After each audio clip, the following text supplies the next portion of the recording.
Hey, good morning, good morning, good morning. Boy, are we excited for today? Do you hear me? It is, oh my God, most anticipated. We are so excited you are here for the Her Voice, Her Purpose Summit. Okay. Um, I hope you are as excited as me. There are so many amazing things happening. The speakers here, the stories are going to be crazy. So I'm just saying you need to just sit back, relax. I mean, I might need to pause and give you a moment to say, like, do you have your notepad? Like, do you have your pen? I mean, do you have your tissue? Whatever you need, you are going to need it for today. So we have a wonderful lineup. Okay, so many people I can thank for helping me even make this happen. Okay, but there is a lineup of so many amazing speakers. I'm just going to run through just a few names. You know, you have Janika Lynch, you have Deanne Webb, you have Sheila Eggleston, Lakeisha Lowe, you have Stacy Whitaker Harris, you have Joyce Mason, you have Takia Gayla Stuckey, you have Jacqueline Jeffress, you have Crystal Woods, Sandra Pickett. I'm telling you, are you really ready right now? Okay, because I am way too excited. But I'm telling you, before I even get started, let me tell you a little bit about how this all got started. So I had a vision, of wanting to be able to help others have a voice of their own, as I had my own coach. And I want to thank so many people that I've already been on stage. I want to thank Dr. Sherwood for being one of my speaking coaches. I want to thank Les Brown for lending a virtual stage and being able to speak with him. Shay Brown. I want to thank man, it's so many, I'm gonna go on a leadership tour. I want to thank that opportunity. It's so many stages that I've been able to share. Oh, I'm loving already. I'm seeing some comments. Hey, good morning, good morning, good morning, Lativa. Thank you for joining us. It's so many people that I can thank. Sean Fair, Millersville College, of course, my employment, HCPS, allowing me to just have a voice. But what I've learned through this all, hey, Dr. Joe, what I've learned was in the last year, in the last 2 years, after losing my dad, I realized that there was so much more that was inside of me. Of course, I've been speaking. I thank you, Lachelle, even her platform. She has had me on her platform for the last 10 years. I've been speaking with her and her family. So I'm just so honored to be able to understand that my voice was so powerful. My voice was something that people needed to hear. My story was not just meant for me, it was meant for somebody else. My story was given to me as a testimony. And though every story was not this great lollipop and rainbow story, it was a story that was going to impact others. It was a story that was going to change others' lives. And so for that, I'm telling you, I'm just truly honored to be able to create a platform for others to share their voice, because through sharing our voice, I don't know if you know how much our mental is connected to sharing our voice, sharing our stories. Our mental health is real. Even through this platform right now, I'm going to continue to talk about mental health, because we're going to bridge gaps together. We're going to change the game. We're going to break the stigma against women, period, but especially Black women and Black men in the mental health areas of really seeking the help and getting the help that we need. So the Her Voice, Her Purpose, I understood that sharing my story, my voice, was truly my purpose. It was truly my purpose in life, was to impact others, was to plant a seed wherever I go with whoever I meet. And I am so honored for you to be here with me, but I'm even more honored for those who have listened, for those whose lives I have touched through my own experiences. I am just excited to be here. Thank you all for joining us. Man, we have a lineup for you. Throughout this day, you're going to hear from speakers. You can tune in at any point. You're going to hear stories that are going to, when I tell you activate you, I'm talking about get you moving, because I want you to know that you're not alone. These stories here, can't nobody tell their stories. This is their stories. But I am hoping that you use every story as another stepping stone to push you along your journey so that you can find your voice, so that you can understand what your purpose is. I believe as women that we have held so many of our stories in, and some of you out there know exactly what I'm talking about. That suppressing thing, we suppress it, we suppress it, we suppress it. And I'm going to be honest. I mean, you here with me right now. Where do we really think the show Snap comes from? Okay, come on now.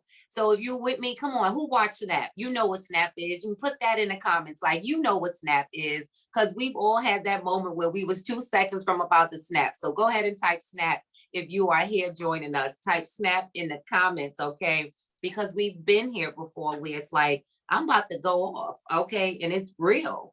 And so that's because we learned how to suppress it. Come on now. I see you. I see you in those comments.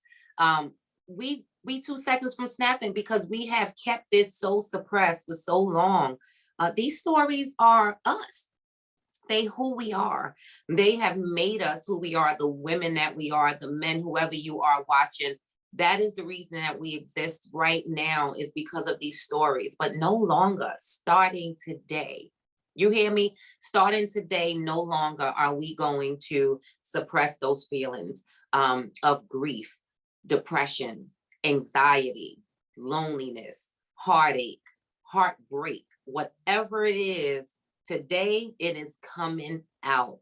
And I pray that right now, if you are on here, that you have been able to share the link, that you have been able to, it's a free summit. Come on, you getting the goods for free. What else could we possibly ask for? I'm going to be showing it on my page. And if you grab my page, wherever you at, you could share it on yours. But I'm telling you, get ready for the ride. So I just wanted to let you know where it all started from. So again, if you don't know who I am your host. I am the visionary behind Her Voice, Her Purpose. I am Mahisa Green, your mental motivator, your life strategist. I am the owner of the Wellness Purse. I also am the executive director of Treasured Jewels Mentor Program, and also a co-partner in the Executive Loft and Opulent Attractions podcast. And so I'm telling you, we have some things going on. Get ready. I'm talking about put those boots on. Okay. 2022 is about to be fire, and it is only because of the grace of God. And I'm so grateful to be here with you. So throughout the day, you're going to hear me talk about the bucket list. We have a bucket list Christmas party coming up. Okay. We have the She Collab Thinker Space coming up, where we help women empower their businesses and take their businesses to the next level. With myself, Janika Lynch, and what you would get to know in just a few moments. And of course, one of my coaches, the producer behind the scenes, we have Dr. Austin Hill and YRN Photography and Designs.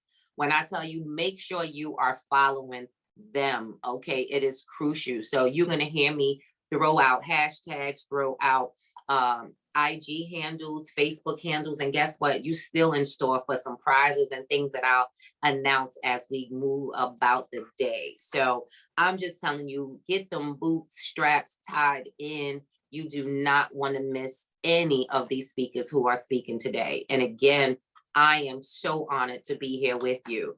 So first, I want to make sure that I'm properly introducing to you, okay? Because we in a form of reintroducing ourselves, and we're going to talk a lot about that.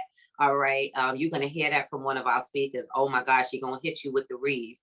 But I love to end my speaking with reintroducing myself, because I believe many of us after the pandemic are in a form of redefining who we are. And so allow me to reintroduce to you, if you don't know who she is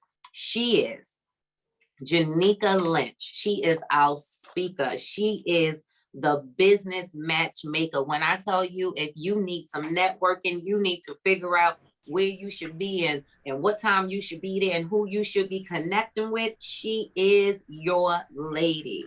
Man, let me tell you a little bit about Janika Lynch, all right? Not only is she one of my business partners, she is one of my my great friends. And I'm so honored that she would share this stage with me. And she'll be coming into and helping me host it because this is what we do.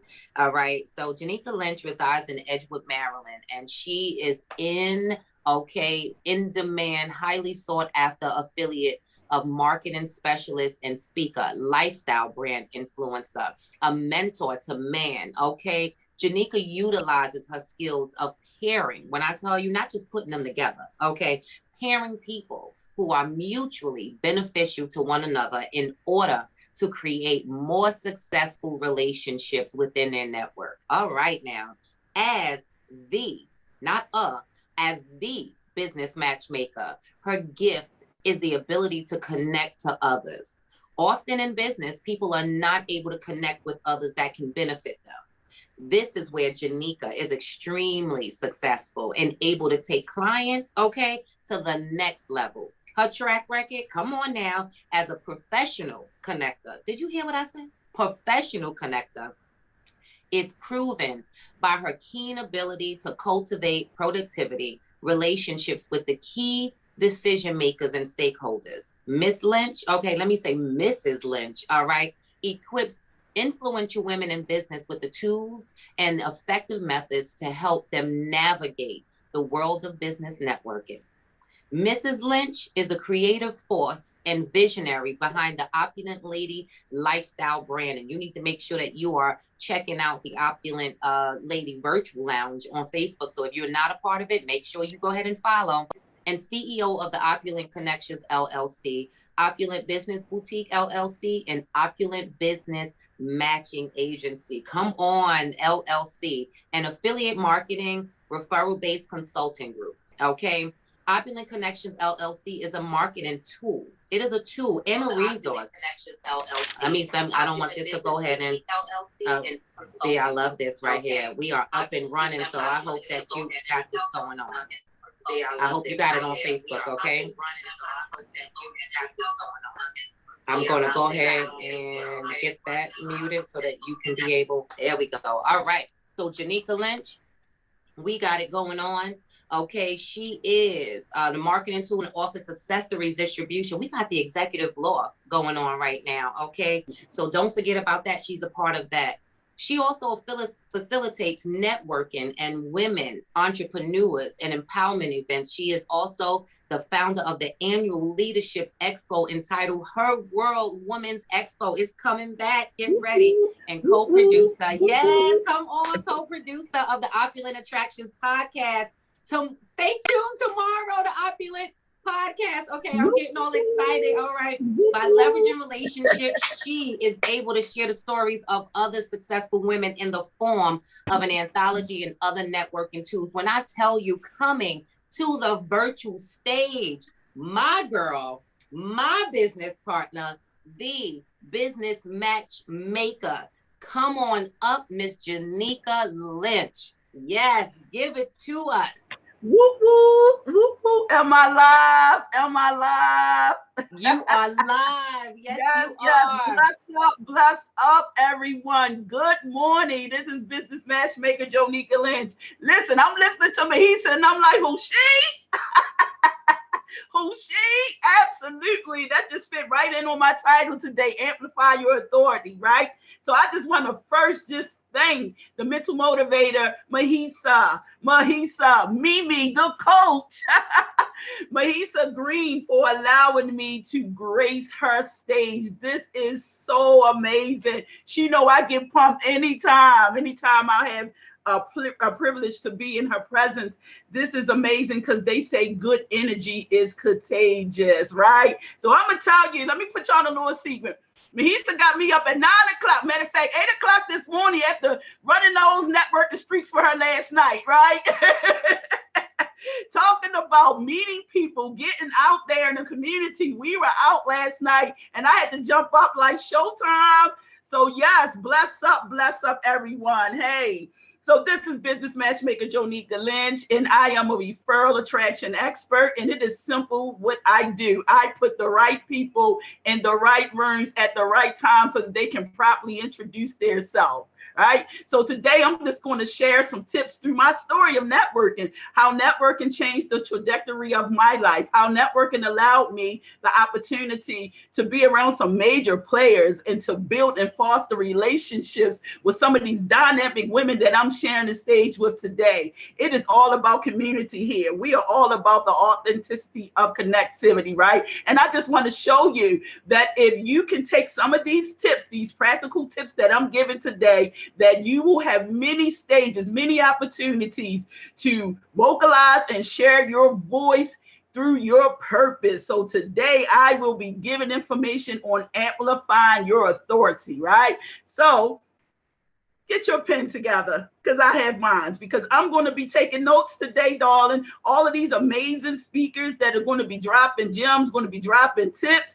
I'm going to make sure that I am here, that I am listening, and that I am not only listening in, I am taking and writing and jotting down tips so that I can apply it in my everyday routine to become the best version of myself. They say success leaves clues, and we know it. So I also want to thank the amazing Dr. Austin Hill for taking time out of his schedule today and to be behind scenes to make sure that we operate in excellence, that we present in excellence. Kudos to you for always being there for these ladies, right?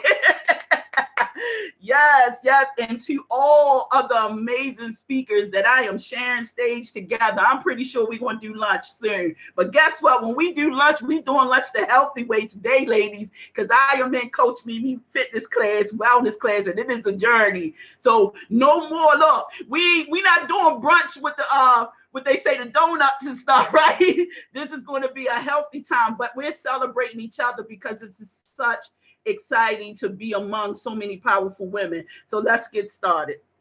Okay, so in order to amplify your authority, there are certain things you need to do, especially if your goal is to make sure that you increase your visibility so that you can share your voice through your purpose. And the first thing you need to do is remember who you are. Come on now, remember who you are. And I need somebody to put that in the chat. Remember who you are, right? Because many times we had to adjust our crown. And I'm not just speaking to the women. I'm speaking to the kings on here. So there are times you have to address your crown, right? But right now, I'm speaking to some of the women. Remember who you are, right? Don't let anybody strip you from your birthright.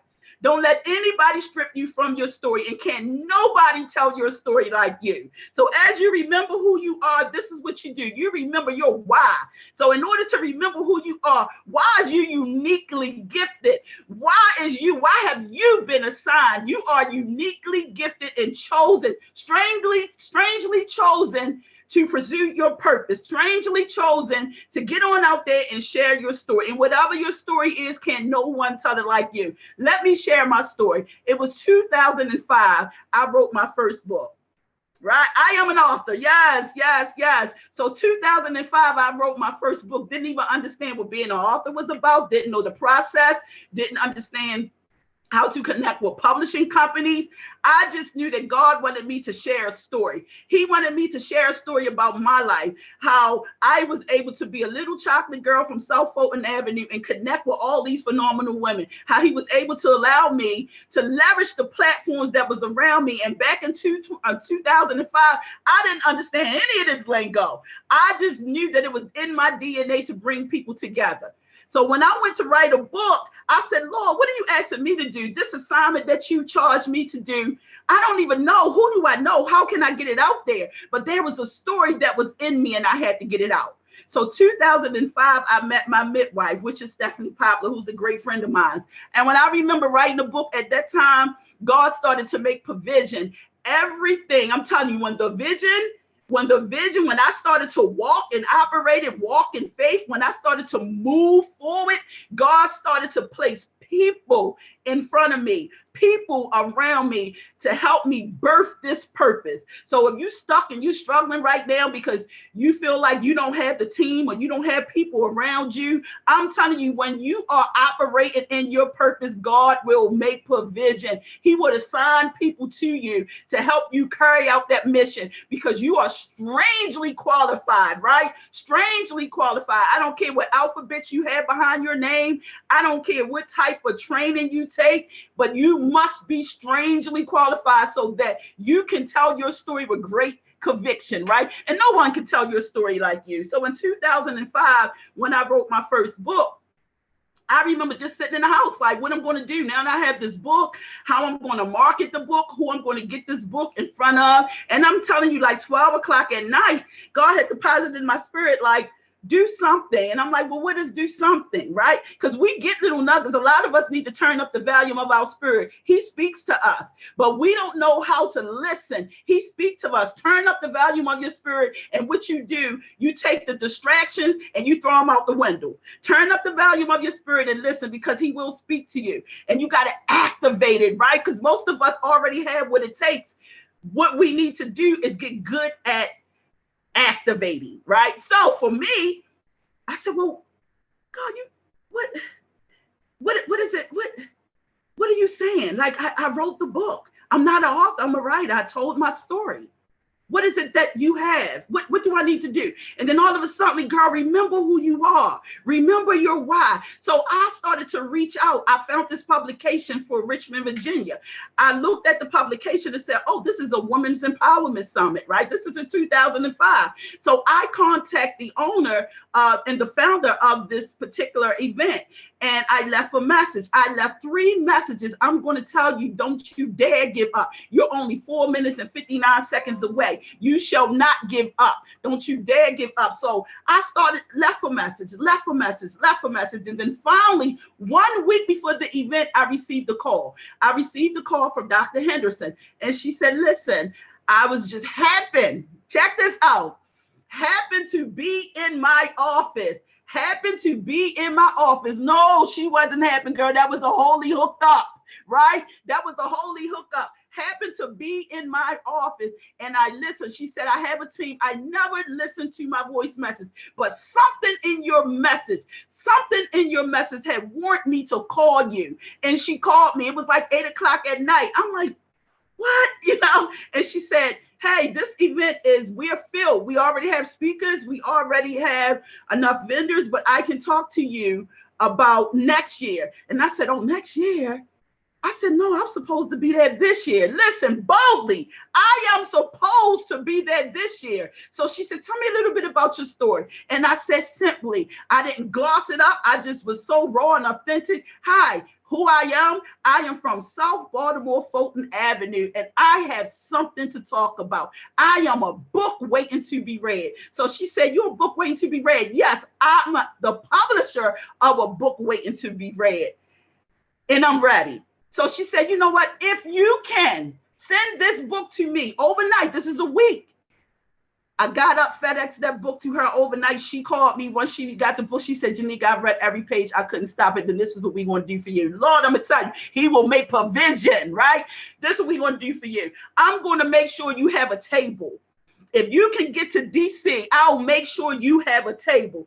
Listen, ladies, when she asked me that, I'm going to be honest with you. Oh, that bank account was on -0, right? I remember having a little bit gas in the car thinking, I said, you know what? I'm going to pull on my resources. I'm going to ask someone. And then when I started asking friends and family, like, listen, I had this opportunity. Hey, everybody wasn't there. Everybody wasn't given the vision. So because the vision was given to me, they didn't understand it. They didn't understand that I had to execute. They didn't understand that I was crazy, strangely qualified to do what I'm supposed to do. And at that time, they didn't value where I was, right? So I still had to keep pushing, because there are going to be times where you're out there in the midst of everything and you're going to have to be the cheerleader for yourself. You're going to have to push yourself. You're going to have to move on in spite of all the lacks and the challenges and the naysayers and the people who don't believe you. You're going to have to bet on you. That means you're going to have to remember who you are. So let me tell you, ladies, I got into my little gray car,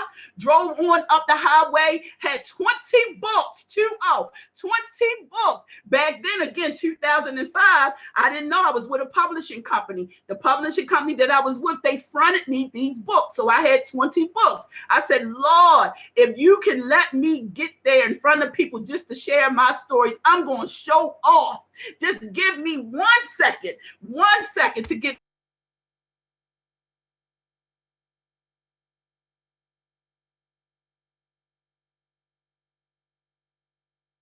this camera trying to act crazy, but we ain't letting it happen. It's muting me out and all types of stuff. The devil is a liar. Not today, he won't do it, right? Because I got a story to share. I am remembering who I am. That's how you adjust your crowns and get back to business, ladies. So I'm on the way up the highway, and I'm thinking, Lord, let me get there. I don't have no gas. I don't know what's going on. And I can remember pulling up to this amazing place, and all I seen was all kinds of foreign cars that I didn't even know nothing about. And I pulled my little gray car right in the middle. And let me tell you how God will put people in your place to uplift you. I remember sitting in the car, and there was a lady sitting beside me in this presidential truck. She got out her truck, tapped on the window and said, "What are you doing, darling?" I said, "Oh, I'm here for this conference. Miss Henderson told me to bring my books coming up." She said, "Well, why are you sitting in the car?" Now, remember, these women are there earlier because they are presenters. They are speakers. They are authors. And I'm saying they because at that time, even though I was a published author, I did not see myself as an author. You see what I'm saying? You got to make sure you see yourself. Now, here I go sitting in this parking lot, not even seeing myself as a published author. I had forgot who I am. I had forgot my birthrights. But God said, "Girl, you get out that damn car." Yes, I said, "Damn, you get out that car." So the lady beside me said, "Baby, darling, come on in here. You can't sit out there." She said, "Where you from?" I said, "Baltimore." She said, "You done drove up here. You better come on." She said, "Come on, let me help you." Whoa.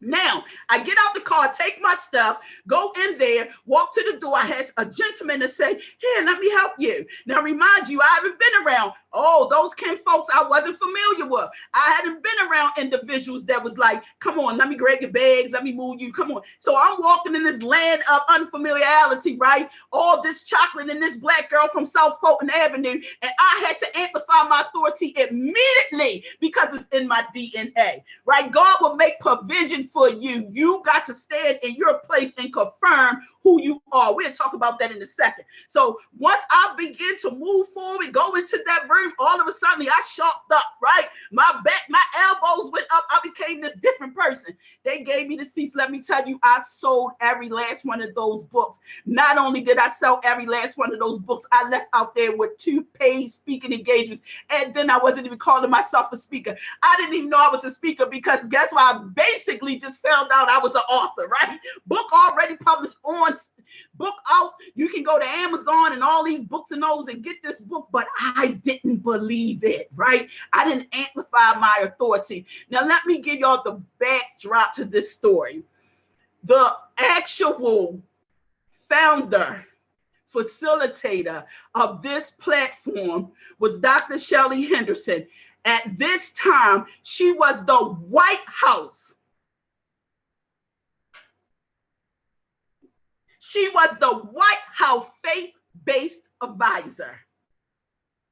Because I had the audacity to push forward. Because I didn't allow my lacks and what appeared to be stop me, I was able to make a major connection. I was able to not only connect with the White House faith-based advisor when President Barack Obama actually took his place in the White House. I was able to sit there in that room because of Dr. Shelley Henderson. She remembered me and called me, okay? Not only that, she connected me to my spiritual mom, right? Grammy nominated, award-winning Dr. Andre Harrison. This is how I was able to connect with these major players, all from one phone call. You ladies better remember who you are. If you remember who you are, you better put it in that chat right now. I'm telling you, you got to do the impossible. You have to move forward in spite of. If you don't take a step, I say all the time, you can't win the race if you don't enter into the race. You don't have an opportunity to win the race if you're scared to enter the race. I didn't know what was going to take place. I didn't know who. I didn't think about no names, no alphabet. I moved forward with the first book, 2005. And I tell you, the book was this small. Right? God started to elevate me. He started to push me, started to put me in places. And it was my job to leverage those opportunities. It was my job at that point in my life to amplify my authority. I had to believe. I had to adjust my crown. I had to understand that I was strangely qualified for the position. Then I had to show up. Oh my goodness. Somebody put show up in this chat.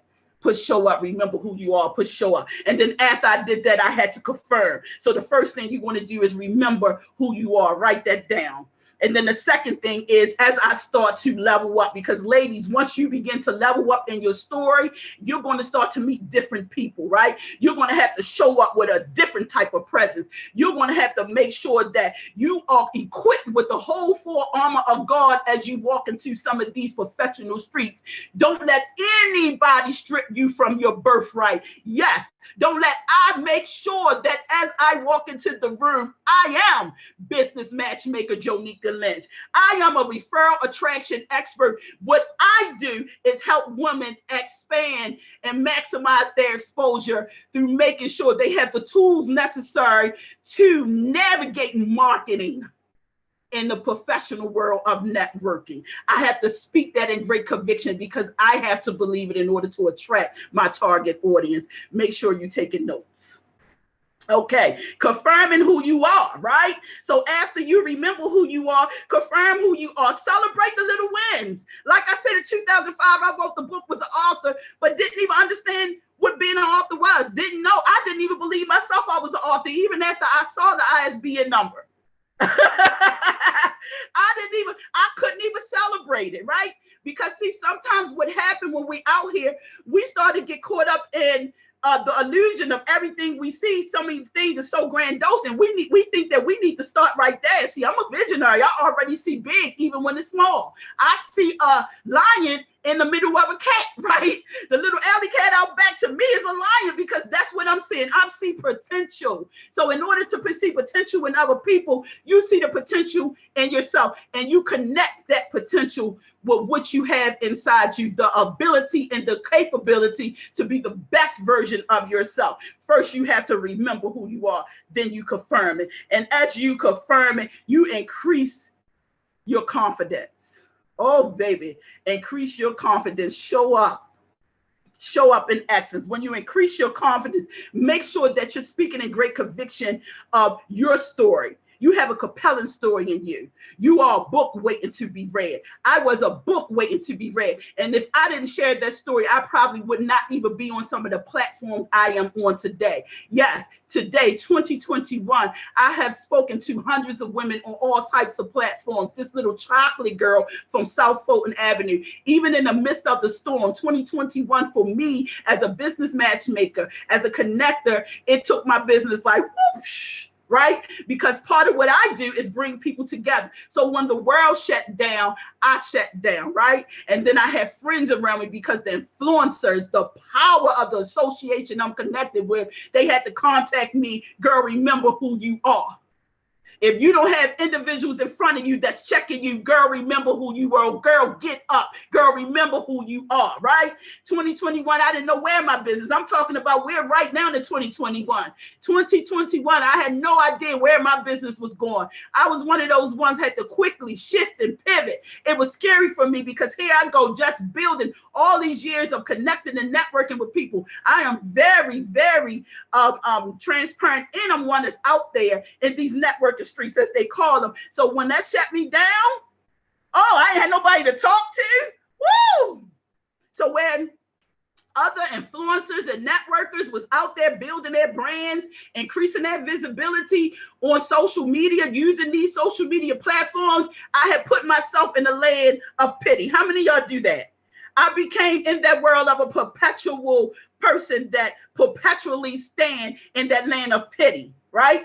But again, if your influencers, your circle, your go-getters, all of these next level thinkers around you is not contacting you saying, girl, get up, girl, remember who you are, then I suggest you check your list of who you're connected with. So once I remembered who I are, I had to confirm who I am. And then after I confirmed who I am, I had to embrace it. Somebody put embrace it. Now let me pipe down some because I know my time is about to end. So as I share this embracing, I want to say this. Ladies, you are the CEO of YOU. There's no one in this world that can tell the story like you. You are a book waiting to be read. There are millions and thousands of people. You don't just need everyone, you need the right one. Don't get caught up in the quantity, get caught up in the quality. Make sure that as you execute, and you're executing in your rightful place, that you are standing firm in your conviction. So as you tell your story, you can attract not just anyone, the right one, that you can attract your target audience. Take time to confirm who you are. Take time to remember who you are. Take time to go back to the drawing board, because as you take time to go back to the drawing board, you will start to remember, and that way you will start to execute in excellence. So I'm going to go ahead and end with saying, I am the business matchmaker, Jonika Lynch. I am a referral attraction expert. I pray that something I said this morning was able to help you, that you deposited into your spirit. I pray that every business, every woman, every man that's listening right now, elevation, elevation, elevation. I'm telling you, bless up, because this is your season. You're only 4 minutes and 59 seconds away. And if you're looking to find me, you can arrange a 30-minute consult. All the information is right here. It's complimentary. And then I can talk to you about how to increase your visibility through marketing and through networking. You can find me in the Outlet Lady virtual connection. I will be on here all day until 1 p.m. to celebrate my sisters, because as I say, we got to celebrate. So if you're looking for me, all you have to do is look up the Outlet Lady. I'm on every platform, darling. Everybody have an amazing day.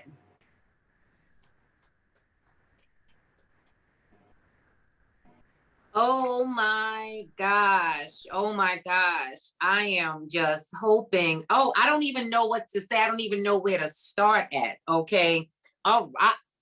I hope that you have written notes, because I have written so many notes. I am like, whoa, I see. Like, do you understand what we did? Amplify your authority. Do you understand why she opened us up? Do you understand why you need to stay in contact? Let me tell you what I got. First was so much that I got. Okay. I am on fire. I see Takia. I see Stancy, I see Yvette, I see Dr. Josephine. Come on. Yes, yes, they are loving you, Mrs. Lynch. They are loving you, girlfriend.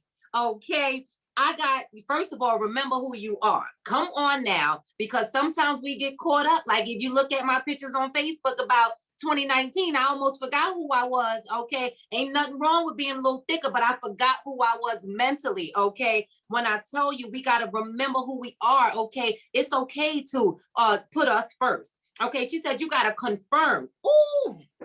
She had me in here. I was going like this, y'all. I'm moving my hands and jumping up. Confirm who you are. So not just remembering, confirm who you are and whom's you are, not only inside of yourself, but what about confirming who you are in God? Come on. She said, level up. And she said, increase your confidence. Yes, Dr. Joe, come on, confirm. That thing hit me. I was like, ah, yes, you are on fire. Let me tell you something, Jonika Lynch, I am so honored. There's so much, she got these little sayings, right? She like, don't get caught up in the quantity, or get caught up in the quality. Come on. I'm telling you, she had so many things that I was just like trying to write down. Okay, I'm supposed to be hosting it, but of course, I'm learning each and every day over here. She said, you can't win the race if you ain't into the race.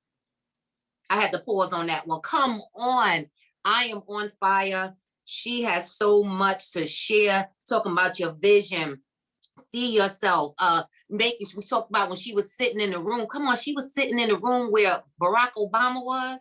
She didn't even understand she was an author. So we have these gifts and then we forget. Sometimes we pray about things and then forget what we pray about. Come on. She had things already that been put inside of her, and she had to confirm who she is. She is not just the business matchmaker. To me, she is the business matchmaker. She is the Janika Lynch. She is the author, motivational speaker. You need to connect with her. Make sure today, man, you're going to make sure today that you are part of the Opulent Lady Virtual Lounge Connections on Facebook. You're going to see it tagged into my page all day. Make sure you stay connected to see what she has going on. And did she not tell you a complimentary consultation? Come on now. Follow her, find out who she is. She can help you take that business to the next level. Oh my gosh, you have set us on fire, Janika. Thank you so much for your wisdom and everything that you do. I'm glad you're going to be hanging out, because we're going to be looking for that fire throughout the day as we continue on with this dynamic summit. So coming to the stage, I know she's ready. I know she's here. I believe we have, let me let you know a little bit about this firehouse over here. We have Miss Deanne Webb. Okay, Deanne Webb nominated as one of Hartford's most beautiful people for her enrichment of the lives of citizens by her acts of kindness and concerns. Yes, she is. Oh my gosh. Deanne Webb is a business owner, former educator, and a veteran. Thank you for your service. We have Veterans Day on Thursday. With a background in leadership and a desire for continued growth, she has mentored both adults and youth. She is the founder and CEO of Dazzy D's. Make sure you're going to hear me say that. Go to dazzyds.com. Check her out on Facebook and Instagram. LLC. It is a company that exhibits the beauty and authenticity, style, and power of African American community. She is passionate about educating others so that they can see the greatness in themselves. Dazzy D's, come on, host monthly workshops to discuss ways others can adjust their crown daily. Let me see. Let me adjust got my hat today. All right. I don't have a crown, but I think I'm close. Okay. All right. November 20th, make sure you stay tuned. You're going to hear me talk about that afterwards. Dazzy D's will present Kings and Things, and who you can run to. The workshop will feature a panel of men discussing men's mental health and providing resources. With no further ado, I'm not even hesitating. I hope you are anticipated to take notes, because this story will rock your world. With the title, We Are No Longer Apologize. Can you please come to the stage, Deanne Webb? Thank you so much, Mahisa. I really appreciate being here today. We are taught at a very young age, when you wrong someone, you apologize. Most of us has carried that lesson with us all our lives. You accidentally hit someone or bump into them, you apologize. You make a mistake at work, perhaps in meeting a deadline, you apologize. Oxford definition states, to apologize is to express regret for something that one has done wrong. ThinkKindness.org even gives us steps on how to apologize. First step, you name what you did wrong. Second step, you use empathy. Third step, you make it all about you. I'm gonna pause here for a second. Those apologies that start off with, I apologize if I hurt your feelings, the word if really makes my skin crawl. Can we just type in the chat, no more if? That's one of those things we need to cancel for 2021. No more if. We're not saying it, we're not doing it. Obviously, you hurt my feelings if there was an apology needed. So let's kind of take that out. All right, let me keep going. So the fourth step, you're going to keep your explanation brief. And the fifth step is to let it go. It is really up to that other person to accept your apology. Although the information I just provided you is valuable, us apologizing will not be the focal point during my time with you. My name is Deanne Webb. I am the owner of Dazzy D's LLC. We are a celebration of culture and style, and we are no longer apologizing for celebrating us. I mean celebrating the skin you are in right now. Everything about you, those physical features, your personality, your background, the roots that have anchored you. Just a few months ago, I was a principal in a public school system. And my entire goal during the pandemic of students being virtual and then hybrid was for them to be okay. Morning announcements I created and focused on the culture of our diverse school and celebrating students based on their backgrounds and roots. Makes sense, right? Despite all the research and curriculum, I knew that students walk different, they talk different, and they hold themselves to a different standard. So notice when I'm talking, I'm standing up. I'm extending myself because that's how proud I feel. They do that because they know about their background. And not only the tragedy of their ancestors, but the triumphs as well. There's also a difference when you have a teacher who looks like you. Does anybody remember how old they were when they had a teacher who looked like them? And you can go ahead and type that in the chat as well. I'm just curious. How old were you when you had a teacher who looked like you? I see some of y'all are thinking hard. You're thinking hard. Was it elementary, middle, high school, college, or never? Some of you are in that never phase. Mine was 8th grade, 13 years old. I can remember everything about how she looked. I can't remember one single math formula, but I can remember how she made me feel. It was like a secret code. She would drop jewels of wisdom, and those stuck with me. Things that she would say would be like, you can only control yourself, or life is about making choices. And while these jewels were specific to her class and what was occurring at the time, she knew that they were lessons that we would need to know in general. That feeling and connection I had in 8th grade, I wanted for all my students. And if by chance I failed them in my search to find someone who looked like them, I wanted them to see themselves when they walked through our halls. I gave my staff the ethnicity breakdown with the simple request that the hallways and classrooms reflect all our students. Seems simple and responsible of a leader to do that. How many of us know that when you try to do right, all right, somebody go ahead and finish the rest of that statement for me in the chat. When you try to do right,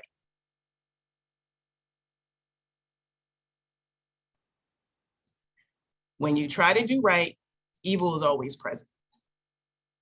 For me, that evil took the form of unnamed anonymous complaints.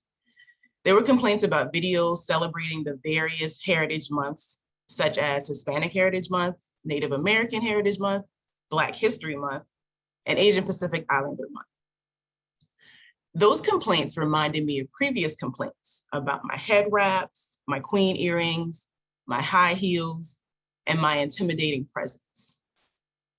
Who apologizes for looking intimidating or wearing their natural hair or locks?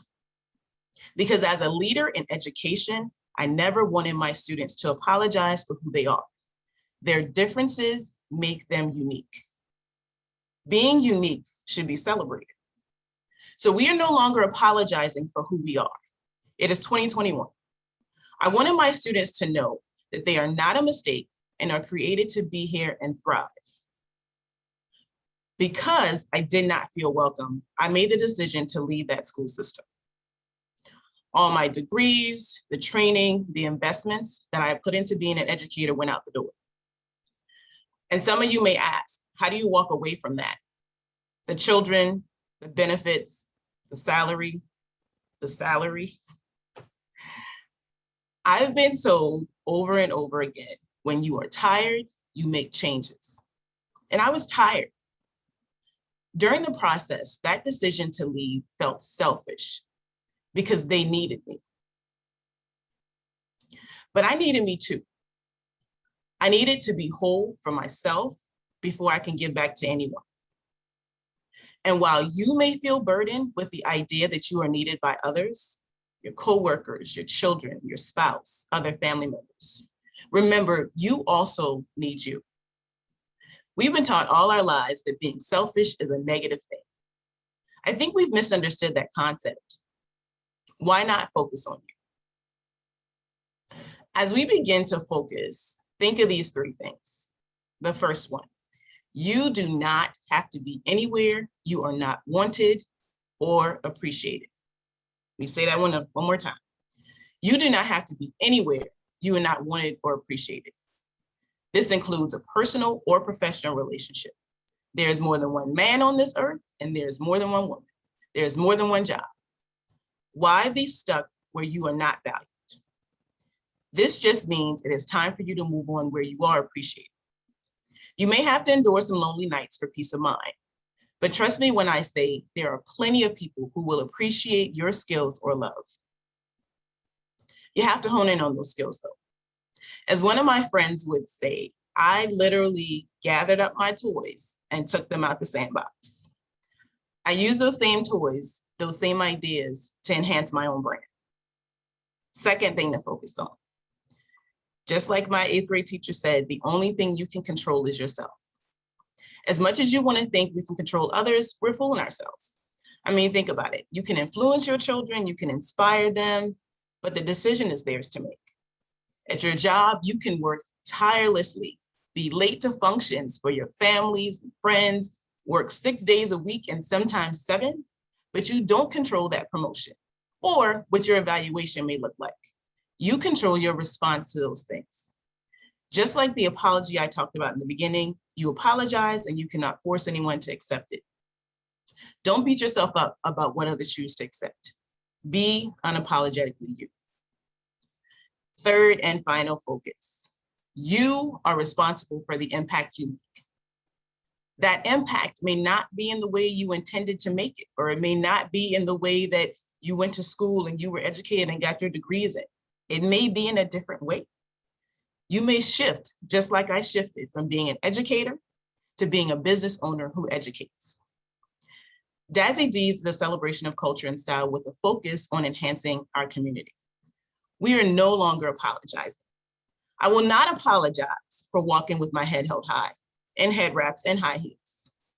That is what my mother, my grandmother, my sisters, that's what the women in my hometown of North Charleston, South Carolina taught me to do. I walk with pride because despite the trauma they faced, there were triumphs. We are no longer apologizing for celebrating us. Me apologizing for my presence makes it seem like I regret who I am. Either you celebrate with us or decline the invitation. Either way, the celebration is happening. I'm telling you that you are not a mistake. You were created to be here and thrive. Thrive. Type that in the chat until you believe it. Type the word thrive in until you believe it, because you have to believe it. You have to believe that you were created to be here and thrive. In my pursuit to thrive, I continue to invest in education, but not at the level, now at the level of reaching adults, so that they can make an impact on their children. Mind, body, and soul, all being covered through my business. We have Motivational Mondays, Wisdom Wednesdays, and the continuation of motivational speaking. If I can do it with educators, I can also transfer those skills over to where I am appreciated. And you can do the same thing. See, taking my toys out of that sandbox, but placing it somewhere else where it is wanted and valued. And again, you can do it as well. Just remember that you do not have to stay anywhere you are not wanted or appreciated. The only thing you can control is yourself, and you are responsible for the impact that you make. I'm Deanne Webb, owner of Dazzy D's, and we are a celebration of culture and style. You can find me on social media at Dazzy D's. In addition to clothing and accessories, we have workshops like Mahisa talked about. We have our Kings and Things, and we have our Adjust Your Crown. The first 21 people to follow me on my new Instagram motivational page, Deanne Webb 2021, will receive a special gift. I hope that you are inspired. I was already inspired by Janika first thing this morning. I hope that you are inspired through this summit. Remember, we are celebrating who we are with no apologies. Woo. Oh gosh, are we on fire already? I mean, I'm checking the time. Okay, like, are we only 1 hour into this summit? I am no longer apologizing. Yes, Marie Frazier is like, amen. Let me tell you something. They were in the chat. I'm talking about people are saying, You know, everything from, first of all, you made us think when you talked about when is the last time we seen an educator or a teacher that looked like us. When I tell you, I'm talking about, someone said, I believe it was Patrice said, first grade. I mean, Lativa said middle school. For me, it was middle school for me. So I totally agree. We got Letitia, we got Tara saying, awesome job. Like, they are watching, and I've got so much, like, I love that you talked about the most important things. Like, first of all, I have to go with this one. You said, let me make sure I got this right. Celebrate with us or decline the invite. First of all, that's about to be the hashtag. Come on now, put that in the chat. Okay, give her some claps. Celebrate with us or decline the invite. That is real, that we apologize for who we are. And let me tell you something. I circled salary because you had to repeat that, because real talk, that's something that's real within us. Come on, dear. It's real. It's like, forget about what people say. I can't even imagine. Thank you, Stacy Scott. She like giving up the claps. I can't even imagine. But I'm telling you that Step Out on Faith, there's somebody out there watching. There's somebody who is stuck.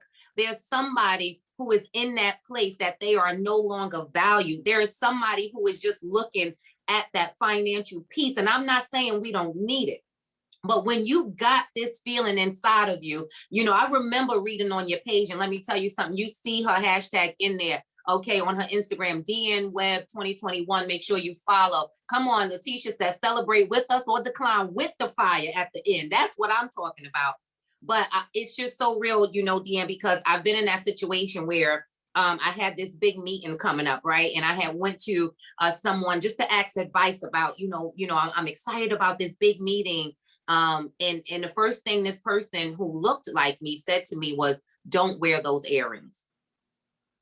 When I tell you, it killed me that I was like, don't wear these earrings. And, they had a whole explanation behind it about why I shouldn't wear those earrings to this meeting, that I knew I belonged on a table, but basically telling me I couldn't celebrate my culture because it would become, I guess, intimidating to those who were in the meeting. So I can't even start to say thank you for sharing your story, your step out on faith, you're getting uncomfortable, you're getting out that toy box, because you ain't just get your toys out to take the sandbox, you got out the sandbox. Let's go ahead and keep that real. You took your toys and yourself out of that sandbox and took it to another level. And I say that because there's somebody on here that is watching, and somebody needed to be inspired that there is so much more inside of you. This is a trust thing. We're not saying go ahead tomorrow and quit your job. That's not what we're saying, but we're saying create that exit if that is something that you want to do. Understand that money does not bring happiness. And I just want to say that because we're looking at so many people in the industries that have all of this money and committing suicide and things like that. And you're wondering, oh, I thought they had everything. And it shows us over and over and over again that money is not the answer. Are you listening? Are you taking notes that she is discovering? She has discovered her purpose. Do you not see that outfit? Okay, you talking about just following her on Instagram. I'm talking about you better get with Dazzy D's, okay? Because I got my pieces, and actually I'm coming for another piece for my graduation. That's a whole nother story, but I'm just giving you a little glimpse. You can start thinking about what you're going to design for me. But I'm telling you, do you not understand? She not only celebrates who she, and I'm gonna go back to Janika because she didn't only, Deanne has confirmed, okay? We're gonna take it back there, who she is. She didn't just remember who she is, she confirmed who she is. And I'm just so honored to be able to be here with you. So make sure you go ahead and you follow her at DN Web 2021. Thank you for hitting us with that. She says, why be stuck in a place that you are not valued? And she said it applies to everything. So don't get the game twisted. Mahisa coming to you real and live right now. You heard a little New York up in there. All right. Tara said her clothes are amazing. Come on, Tara. Yes. But I'm saying I'm coming to you. I had to bring it to you real quick, right? You have hit us with some real stuff, and we cannot thank you enough because so many of us are stuck in a place and you want to be valued, but I love how you said this ain't just about employment. All right, I had to pause there. Come on now. Where you at in the chat? This is not just about employment. This is relationships. This is friendships. Okay, this is employment. This is that connectivity. Who are you being connected to? This is business. What business partners are you stuck to in between and you pulling people along. Because if you talk to me this year in 2022, when I tell you my motto is I am not a dentist. I had to pause on that. I'm not pulling teeth this year. Come on now, put that in the chat. I ain't pulling teeth. I'm not a dentist. Like, I'm not going to be dragging people along, and I want to be valued. And it's okay to receive our crowns while we're here on earth, to receive our roses, however, but I'm adjusting that crown, because she got another workshop called Adjust the Crown, but I got my head, Deanne. Would that work today? Okay. I see that. We ain't pulling teeth. That's where we at. We looking for people and women in business, and we got those men out there too. We're looking for you who are ready to take things to the next level, and that is where we at, and we're so much better together. So I'm thankful that you decided to collab with me, because this is only the beginning. And thank you for your journey. Stay tuned when I tell you Deanne is on fire. Thank you, Deanne, so much. Oh my gosh, we're gonna keep it moving. You guys are like, oh, I am here. I'm telling you, I got my notepad. Look, I got my pen. I'm over here taking my notes. So just a reminder, we have so many great things. So you got now Dazzy D's you should be following right now. You should have went to your Facebook page and you probably shared this if you want to see where it's at live. Right now it's on Dr. Austin Hill's page live, and we've shared it to many pages. You can share it out. You should be following the Opulent Ladies Virtual Lounge, the Opulent Connection. You should be following that page right now. Don't forget to follow me at thewellnesspurse.com. You can find me on all IG, Facebook, all social medias. And of course, I'm Mahisa Green, so I'm excited that you are here with me today. So don't forget, we have so many things. When you are on the Opulent Virtual Lounge, you're going to see the bucket list that's coming up. And so we have some other stuff we're going to be advertising. Yes, so if you are in the chat, you have the Wellness Purse, and you'll hear more about me. But today it is all about my ladies who have these amazing stories. So we're going to keep it moving, okay? Because we got some fire for you right now. We have this special person coming to the stage. I'm so excited about her. One, stepping out of that box, and I'm gonna use toy box maybe for the rest of the day, thanks to Miss Webb. Stepping out of that sandbox. We have coming to the stage Miss Sheila Eggleston, and I'm gonna tell you a little bit about this wonderful woman. Again, another business partner, another sister collaboration, another sister connection.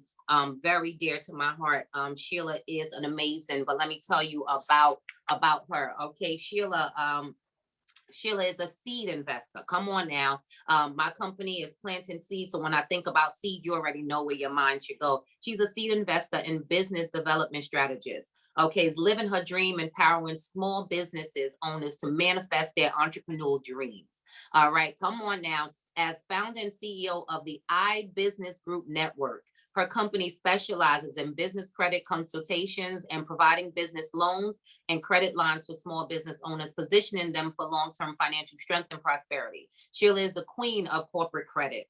Sheila offers essential support for entrepreneurs through her signature business life skills coaching program, designed for business poised for growth and reaching their stratospheric I had to make sure I said that right. Success. Sheila recently launched the Unleashed Entrepreneurial CEO. Do you hear me? You're going to have to stay tuned. She's going to tell you more about that. A private membership community for neighborhood solopreneurs. I like that. Seeking to emerge and become successful entrepreneurial CEOs. Sheila founded iBusiness Group Network in 2017 to champion entrepreneurs, providing them with a blueprint for success. Sheila and her team of advisors are committed to helping entrepreneurs strategically build long-term financial stability. Sheila is a small business game changer dedicated to serving and supporting entrepreneurs. Okay, Miss Sheila, I'm hoping you come into the stage. Are you ready to bring the fire? And we will tell you so much more about her. So Miss Sheila Eggleston, the stage is yours. Thank you so much, Mahisa. Thank you for inviting me, extending the invitation. I know today is going to be amazing. I have never gotten stuck in the elevator until this morning. So I know that today is going to be an amazing day. Lives are going to be impacted. And, so that's what the enemy does when you're right there and that breakthrough is in the atmosphere. So we thank God in advance for your success. So an entrepreneur by mistake, so I thought. 20 years ago, no one could have told me I would be an entrepreneur. I was still supposed to be, in my mind, a marketing product development manager for Eastspire Communications. I have and would have risen through the ranks at the, to become, part of the C-suite. But life happened, and telecom industry imploded, and my company filed bankruptcy, and I was out of a job. I was laid off from my dream job. I loved that job. I loved that company. We had just given the builder $10,000 to build our new home. Just put that deposit down, and within a matter of 3 days, I was laid off. I'm thinking, this cannot be happening. What am I going to do? I've got 2 kids that are 5 and 6 years old, and I got a husband who's struggling with drug abuse. And I'm building my dream home with no job. This doesn't add up. How did I get here? How did I get here? My plans didn't look anything like what I thought they would, but I had to learn to trust God in the process. So I will ask you, type it in the chat, trust God in the process, no matter what it looks like. When we know that He is for us, He's greater. He's greater than the world being against us. But sometimes at that moment when you're going through, you don't see it, but trust God in the process. So let me reintroduce myself and introduce you to Sheila Eggleston 20 years later. I'm Sheila Eggleston, seed investor and business development strategist and founder of the iBusiness Group Network. I am married to my clean and sober husband for what will be 30 years on April the 16th. My 2 children have both graduated from college. One is a chemical engineer, and the other one is walking across the stage with her MBA in 37 days. And we live in that dream house. Tell me God ain't good. Woo, it was Him. And I never went back to corporate America. It's now been 20 years. Don't go back to the familiar. Although the familiar, I tried to go back. So I'm gonna tell you, I tried to go back, but God said no. And He ordered my steps to where I am today. So I will ask you, type in the chat, order my steps, Lord. Trust Him to order your steps. He will never steer you wrong. He will never direct you to the wrong path. You trust Him to order your steps. I didn't know anything about entrepreneurship. My dad was a realtor, and he said, Sheila, why don't you go into real estate? So I could have some income. I decided, okay, I'll be a realtor. I've been a realtor. This is my 20th year. No one, again, could have told me that I, would be an entrepreneur. Did I make mistakes? Yes, I did. And those mistakes fueled my passion for entrepreneurs, especially those in my community. We lacked information, resources, money. It just wasn't readily available to us. We needed to change the game, and God called me to be that game changer I had been looking for. So I'm looking for it, and He's saying, that's what I want you to be. Now, I'm not going to tell you that I didn't go willingly because I didn't feel qualified. I didn't feel worthy. But what I soon learned is God doesn't call the qualified. He qualifies those He calls. God used my mom, my best friend and my confidant, on her deathbed to speak to me as only my mother could. She made me promise I would live after she was gone. So for those of you who know, my mother and I were glue.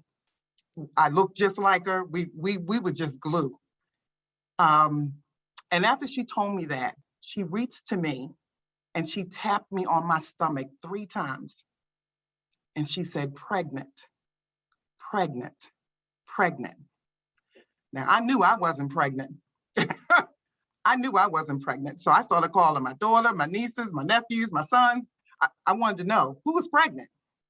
Because see, my mother was that one that would dream, and she could tell you, she told me each time when I was pregnant with both my children. That was my mother, right? But I learned that my mother wasn't speaking from a natural standpoint. She was speaking spiritually. She always told me, you are pregnant with promise. You've got that Joseph factor. God is going to take you from the pit to the palace. Trust Him. Pregnant with promise. Type it in the chat. You are pregnant with promise. Trust God for that. After my mom's passing, she passed January 7th of last year, January 7th of 2020, after a 12-month battle with cancer. But she won, because she is now whole. She is now with the Father. And I thank God for the 55 years and 5 months that I had her. So what I got from what my mom said, it was time to unleash and walk in my calling. Because see, I was taking care of mom, and I wouldn't change it for the world. But every time mom was sick, I was there for her. The whole time for the 12 months, my sister's the nurse. I'm not the nurse, but my sister lives in another state.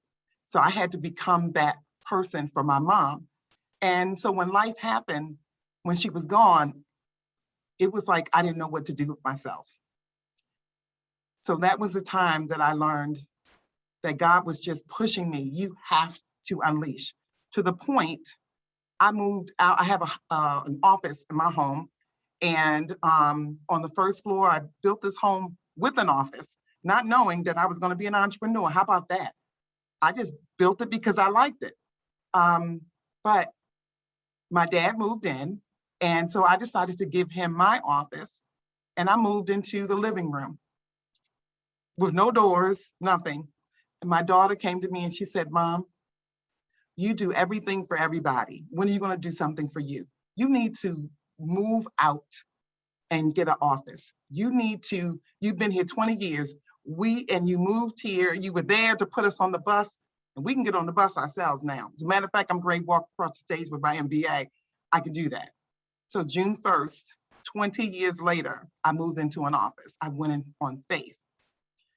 So I unleashed, and from there, the Unleashed Entrepreneurial CEO was founded, and my signature program, Business Life Skills, was birthed. So I'm going to leave you with 3 points. Set yourself in total agreement with God's perfect will for your life. You'll never go wrong, because his perfect will is perfect for you. Number 2, know that God knows what you have need of before you do. You ever wonder when things happen, it's because God already knew what you had need of. So those things arrived when they needed to arrive. And number 3, when God calls you to something that you feel is bigger than you, know that God has equipped and qualified you for the task. He's equipped and qualified you for the call on your life. It's time to unleash. It's time to level up. It's time to go from the neighborhood entrepreneur to the entrepreneurial CEO. Develop and build business life skills that are essential to your growth as a business owner and entrepreneur. Business life skills can be learned, sharpened, and perfected. It's time. We can't keep standing back in the shadow saying we don't have the knowledge, we don't have the money, we don't have the resources. It's coming to you. And God is making sure that it's there for you. Unleash Entrepreneurial CEO in You. My signature business life skill course is available at www.theunleashedceo.com. That's www.theunleashedceo.com. And for a special Her Voice, Her Purpose virtual summit price of only $27, I want us to be successful. I want us to have the knowledge, the resources that we need to have the skills, just like we need life skills, just in general for life, we need skills in business, because we need to become not only the neighborhood entrepreneurial CEO, but we need to become that entrepreneurial CEO. There's opportunities for us. We have great resources. We have great products and services. And oftentimes what happens is we're lacking the knowledge, we're lacking the resources to really take our business to a company. When you say business and you say company, it's a different feel for that. It's just different. Say the word business and then say the word company and tell me you don't see the difference or you don't feel that difference. So it's time to unleash. Are you ready to go from the neighborhood entrepreneur to the entrepreneurial CEO? You can find me, I'm Sheila Eggleston. You can find me on Facebook, Instagram, and LinkedIn at Sheila Eggleston.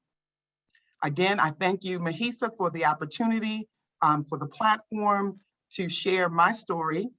And I'm going to tell you, I thank you for the encouragement, because this was something new for me. While my husband and I have been in ministry, and you share your testimony one-on-one, to share your testimony on this kind of platform was, what's the word I want to say? It was scary. It was scary. But I'm so glad that I did it, because again, my testimony is not to encourage me, but it's to encourage others. And understand that the first 4 letters of testimony is test. You can't have a testimony without the test. And thank you. Wow. First of all, you ending with you can't have a testimony without a test is absolutely amazing. And I just can't thank you enough for joining on this platform. And let me tell you something. I am one of those people, Yvette, you know this, Lativa, so many, Lauren, you guys know that when when I see something in somebody, though I may be I guess a little younger, I know I'm gonna push. And come on, look, Yvette said it before I even said anything.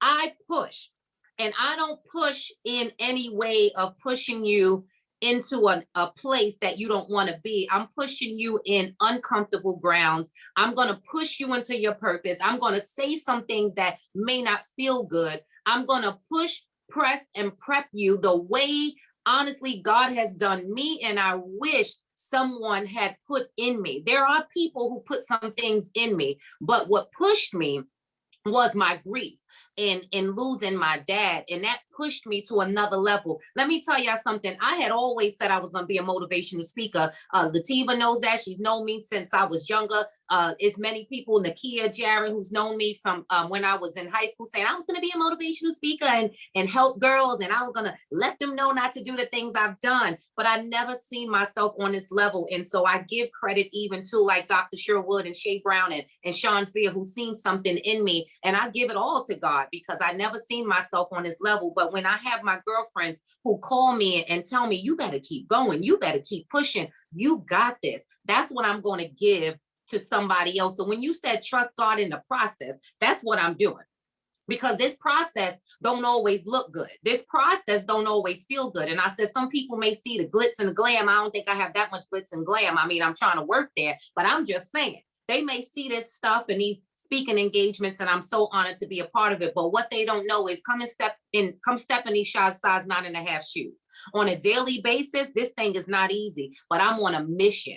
I'm on a mission. And that is what when you said trust God in the process, when you said we wasn't going back to familiar, there is no more familiar. There is no more norm. There is no going back. When we come into this thing, we have to stay in this thing, and we're going to be ready. It's no longer getting ready, not in my mind. So if you rolling with me, we going to be ready. So every day is that getting ready stage, but we already ready for whatever's going to come next. So for you to open up, man, come on. I know you were supposed to get stuck in that elevator, because God knew you was going to share something about Sheila that many people didn't know. And I'm saying kudos to your husband, and you keep on pushing, because there is no testimony without the word test. And that is so real. Our tests don't look like everybody else's. Okay. They don't understand the tears. Come on. We got offices right next to each other.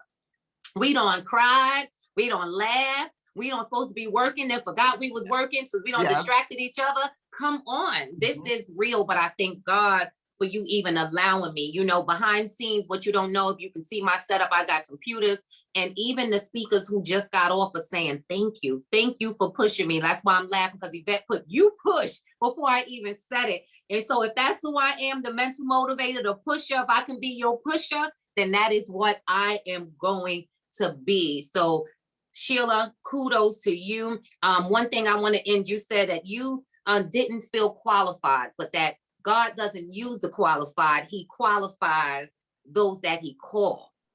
Yes. You know how many people needed to hear that alone, let alone your story of marriage, your story of grief through your mother, your story of being removed and out of a job that was your dream job, and then going into an unfamiliar territory of real estate. Do you understand how many people needed to hear that? Why? Because that's something that I'm so grateful that I understood. But there's somebody out there watching, Sheila, that's like, I'm not qualified. I'm not enough.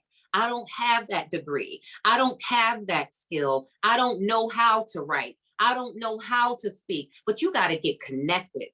Stay connected, because she said it. Okay, God will qualify you, and let me be the testimony to that, because where I'm at right now, I'm just graduating in December, okay, from Morgan State University in psychology, and I am honored to do that. But my career, I really truly wasn't qualified, but God qualified me through this voice and through this mind of being educated. So kudos to the educators out there. I am just so honored that you would be here with us. Thank you for stepping out the box. I thank you, Janika Lynch. She's in the background. She's another co-host. She is putting that information in the chat. Grab that. Log on www.theunleashedceo.com. Okay, get that consultation. See how you can take your business to the next level. And let me tell you something, this is not the last time, y'all, that y'all going to see Miss Eggleston, okay? Because she will be on the platforms. She has her courses coming out. Stay tuned, because she is up and coming. Man, are you on fire already? We just had 3, okay? Janika Lynch, Deanne took us there with Dazzy D's, and now we have Miss Eggleston. Come on. I'm so grateful, and thank you so much. This next one, coming to the stage, she probably can give you her own testimony about me being a pusher, okay?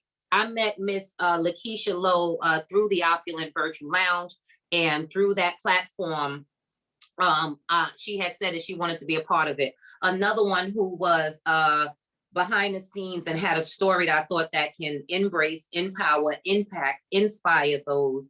So many times throughout this process, she tried to remove herself from this, and I was like, I don't think you should. You got to trust God in the process. I'm going to be using that all day, Sheila. You trusting God in the process. And she trusted God. And not only did she trust God, she trusted me, it was a reason that he placed me in her life. And so I bring to you Lakeisha Lowe, who is going to share a story about overcoming depression after trauma.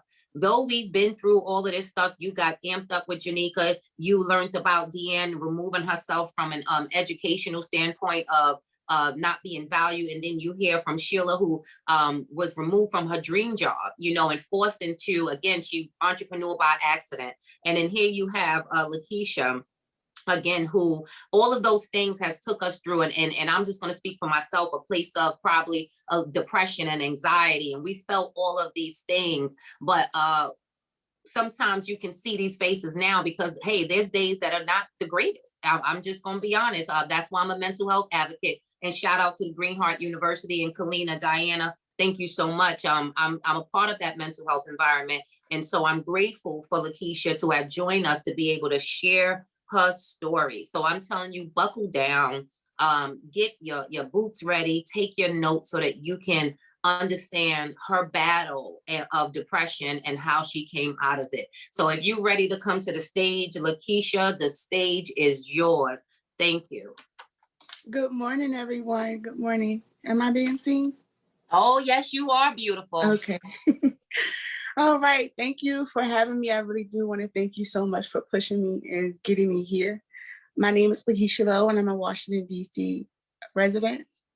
So my topic is overcoming depression after trauma.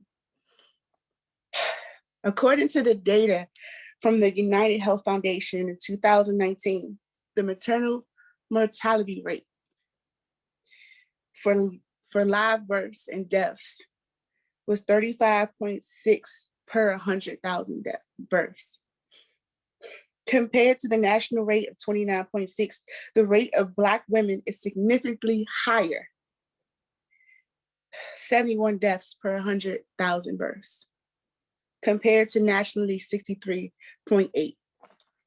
I'll say all this to say, I lost my daughter in April 11, 2018, when I was 8 months pregnant.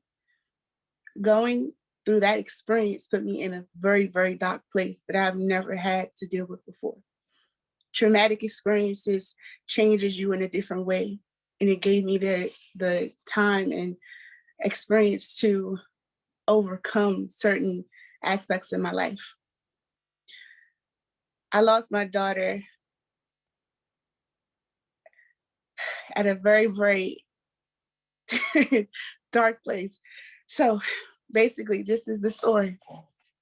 I was going to the hospital at George Washington Hospital Center in Washington, D.C.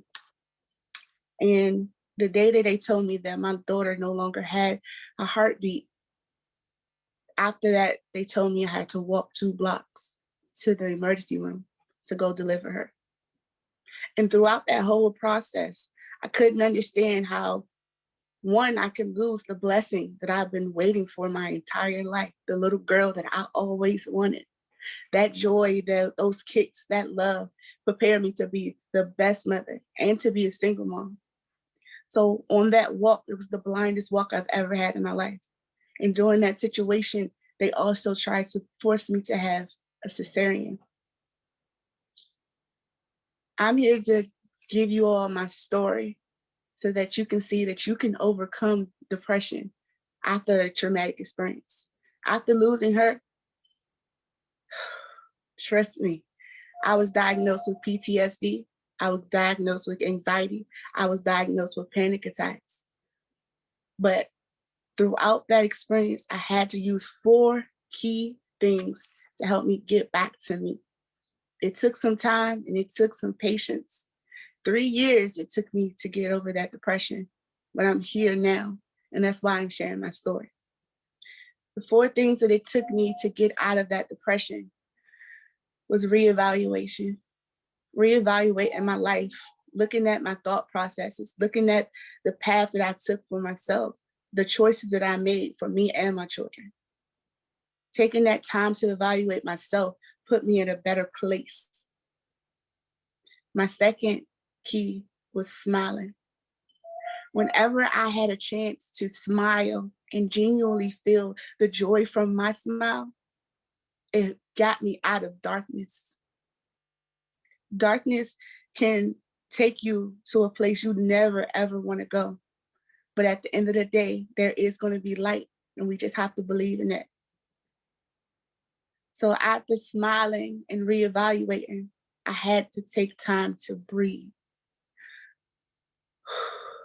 If you ever been in a dark place, if you ever felt like you were ever on autopilot, please put breathe in the comments, because I know I'm not alone. Breathing through it and taking the time to actually feel the air fill up my lungs made me feel amazing now that I reevaluated and I'm here. The 4th thing that I used to get over my depression was my family, because nobody can really understand depression until you go through it. They can see, and you can tell them as much as possible what the depression does to you, but until you actually understand it and feel it, you're going to feel alone no matter how many people you're around. You can be in a room full of people and still feel alone. And that's how depression felt for me.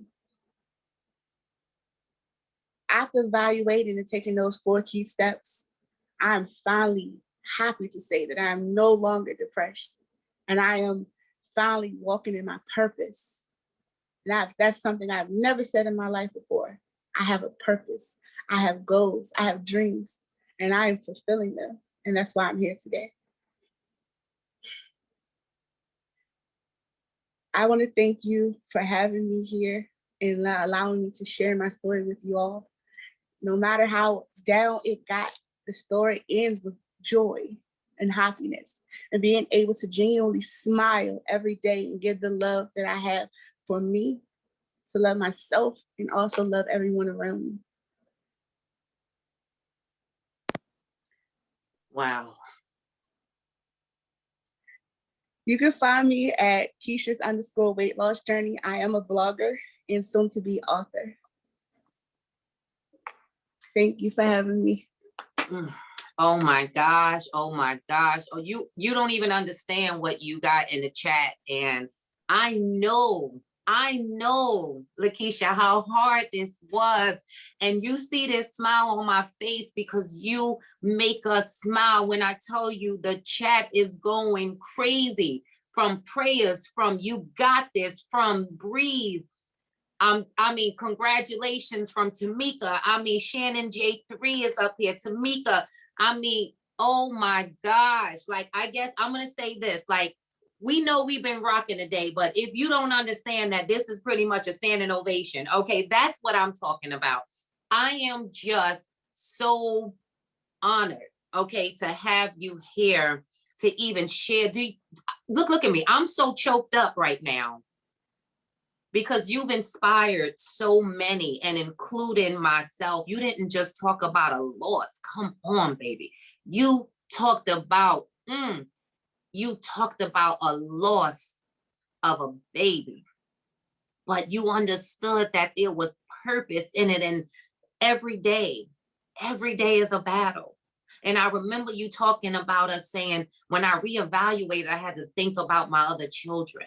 But it didn't mean that you had to remove what you was feeling. Girl, we are so proud of you. Somebody out there needed to hear that.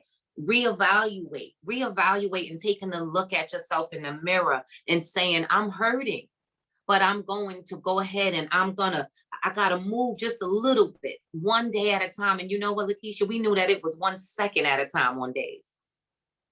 I appreciate Stancy too, because Stancy is part of that mental health community just as well. And when you said smile, I told you that when you told us about her kicks, you know, because we're going to speak, because she was here and she was a real person. So we're going to say her kicks in your belly. And I'm telling you, your face light up till this day. So I know in that dark place, when you think about that beautiful smile you have, you made us all smile. You were trusting God in the process. Yes, Janika, she was trusting God through this all. And what we don't understand is that even through trusting God, it did not mean that we were not hurting, we were not grieving, that we were not angry, that we were not sad. That is not what that meant.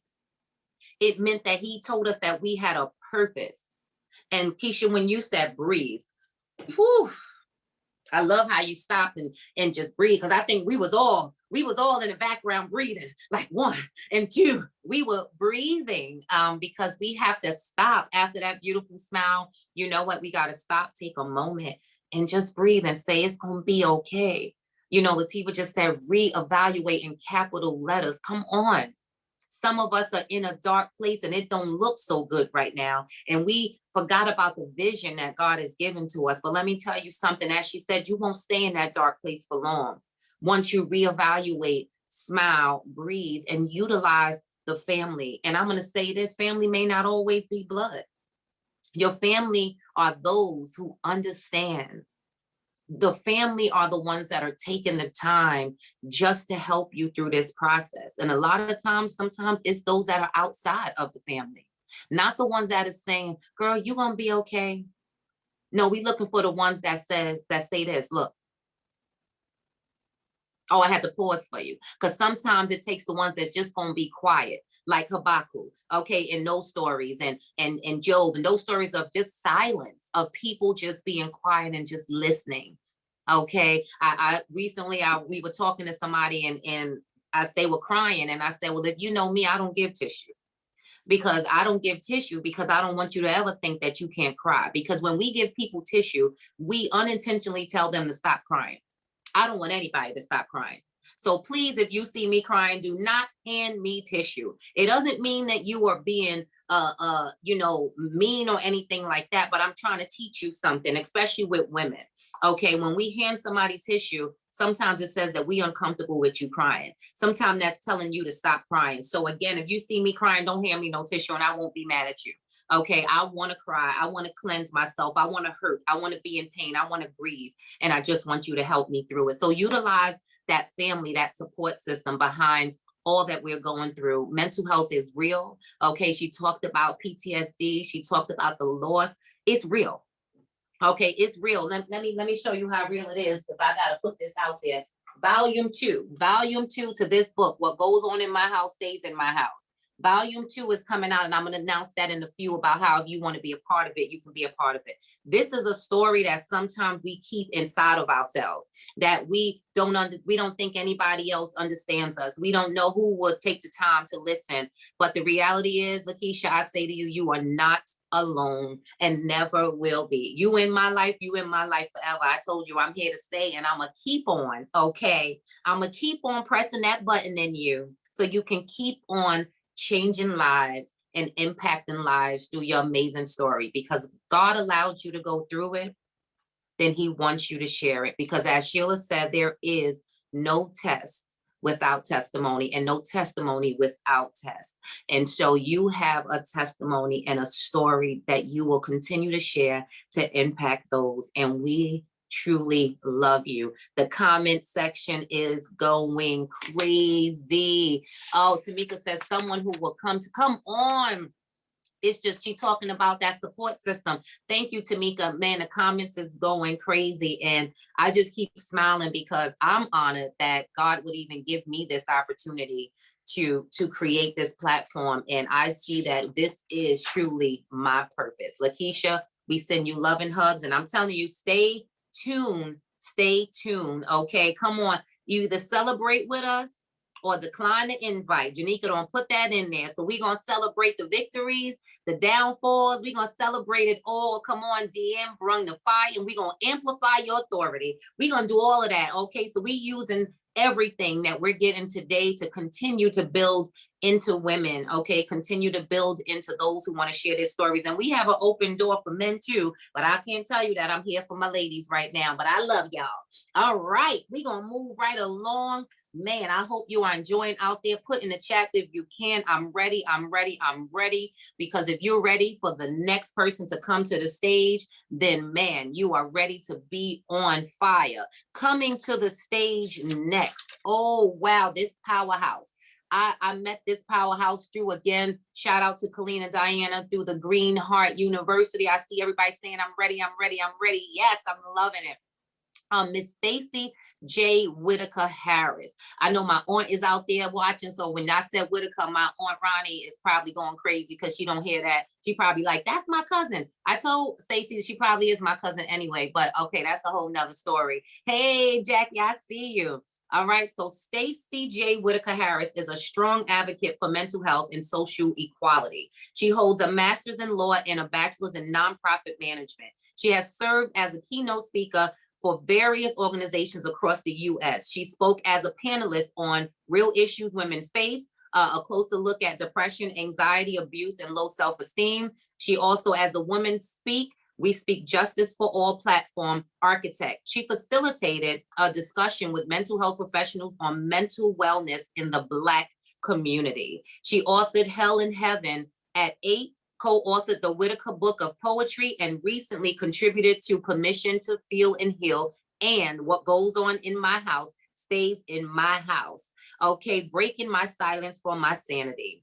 Last but not least, okay, Stacy is a loving mother of 3 jewels and a compassionate woman of great faith. When I tell you this powerhouse, I'm so honored to bring to the stage Miss Stacy J. Whitaker Harris. Wow, thank you so much. Thank you so much. Great morning and happy Saturday to everyone. I want to take a moment just to thank you, Maisa, for the opportunity to share this virtual stage with all these amazing speakers. Thank you so much for what I have encountered, engaged with so far. It's just been amazing, and I know it will continue to be. So I want to talk today about my topic, which is unleashing the power within. So I'm going to ask a question and ask that you all just engage me just for a moment. How many of you love superheroes? If you love superheroes, type it in the chat. If you love superheroes, type it in the chat. Let's see. Love you too, Sister Dion. All right, all right. I see that we have a lot of people that love superheroes. Well, type your superhero, the favorite one, into the chat. Like, who was your superhero that you just like, oh, if I could be this person, or oh, if I could meet this superhero in real time, in real life, like if that person was real, who's that person for you? Storm. Woo! Yes, indeed. Yes, indeed. All right, I got a Storm there. All right, so I know you're probably trying to figure out, what is she talking about bringing up these superheroes? Well, I remember growing up and fantasizing about my superpowers, because I'm that person that definitely did that. I wanted to fly like Superman, and I wanted to fight like Wonder Woman. Anybody remember Wonder Woman? I wanted to have the strength of the Bionic Woman, right? I wanted to love like Martin and organize like Malcolm, create peace like Gandhi, but ultimately I wanted to be like my mother, the late Barbara Whitaker Jones. I wanted to be like my mama. I'll go into a little bit of details as to why I wanted to be like my mom. I saw my mother as a woman of strength and a woman of character, a woman of love, a woman of hope, a woman who was resilient, a woman who just worked hard. She was a quiet fire. She was like that that gentle giant, that big bear. You got the greatest hugs from. You got the best encouragement. She was the voice of reason, the voice of wisdom. I wanted to be like my mother, right? So I know some of you are asking, like, did she just list Martin, Malcolm, Gandhi, and her mother as superheroes? And I state yes, unequivocally. See, most people believe that superpowers are the only for the characters that you see on TV. But I'm here to shoot from the rooftop that that's not true, that we all have powers that we need to tap into. So during this pandemic, a shift happened for me. I faced some of my greatest obstacles, right? Trauma. Present day traumas, childhood traumas, teenage trauma, motherhood traumas, but most importantly, it was all internal trauma. I learned that my true superpower was the power of acceptance. I know many people are like, the power of acceptance being the true superpower. Absolutely, for me it was. And for many other people, it needs to become the power that they use in order to heal and begin their healing process. So once I began to accept all the traumas and issues in my life, I was able to see that mirror, hold that mirror up to myself, and recognize how traumas, past traumas and undealt with traumas, especially grief, right? Past sexual and domestic violence and traumas, not dealing with them professionally, not dealing with getting to the core, the meat, the crux of it all, was allowing me to continue to be caught up in this cyclone, this constant circle, being moved around like I was in a tornado or hurricane, constantly feeling overwhelmed, constantly not really appreciating and valuing myself, and didn't even recognize that that was going on, that was happening. It was last year that is when my life, when all the issues in my life came up and came to the surface. And I was able to begin the healing at the deepest levels of my mind, my body, and my soul, at the core of me. And so I was able to accept that I had been fighting and quite often losing my battle with a major depressive disorder. I was even ashamed to say it. You know, I grew up in the church and, well, not really, but kind of. I grew up in church from the age of 10 years old, and nobody really talked about mental health, right? You know, it was like you had these demonic entities or other things that was going on, but it didn't have anything to do with God. And if you trust God and believed in God, and you weren't sad when you lost a family member, you weren't, upset or angry, excuse me, excuse me, when somebody hurt you, you just kind of kept going. And some of that happened to my own detriment, believing that if I didn't seek help or if I didn't talk about it, that, I wasn't going to be accepted in this particular community or other communities. And sometimes I still talked about it, and I realized that it made other people uncomfortable. For the longest time, I thought it was making people uncomfortable because people thought that I was bringing a bit of shame about talking about, my own internal issues or my household things. And so I would stop talking about it because I didn't want anybody to think that I was saying that this beautiful woman, my mother, wasn't as beautiful as I believed her to be. And as I had determined or hoped that I would be like her, I was hoping and praying that people wouldn't even think that I was talking negatively of the people whom I encountered that may have made some bad choices and inflicted harm and trauma in my life and in my children's lives. That wasn't what I was doing. I was trying to get it out. And I learned that unleashing the power within for me was writing. It's a strong thing, accepting it, writing about it and talking about it, in hopes to continue to release and heal for myself, but also to encourage other people that it doesn't have to be taboo to talk about your past. It doesn't have to be taboo to talk about what has hurt you. It doesn't have to be taboo if you cry. I heard Maisa say earlier that, you know, she doesn't even give people tissue when they cry because she wants them to understand and know that it's okay for them to cry. And so I'm going to adopt that, Maisa. I really appreciate that you said that, because it's so true. It's quite often we are left with people telling us that, you know, don't cry or don't hurt, don't be in pain, you know, or you should get over it. How many people heard that before? If you lost a loved one, somebody say you should just get over it.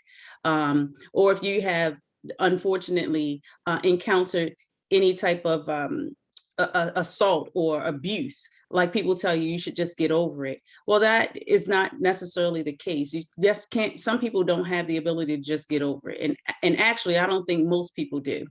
I think that that's another one of those masks that we create and put up, that facade that we're okay.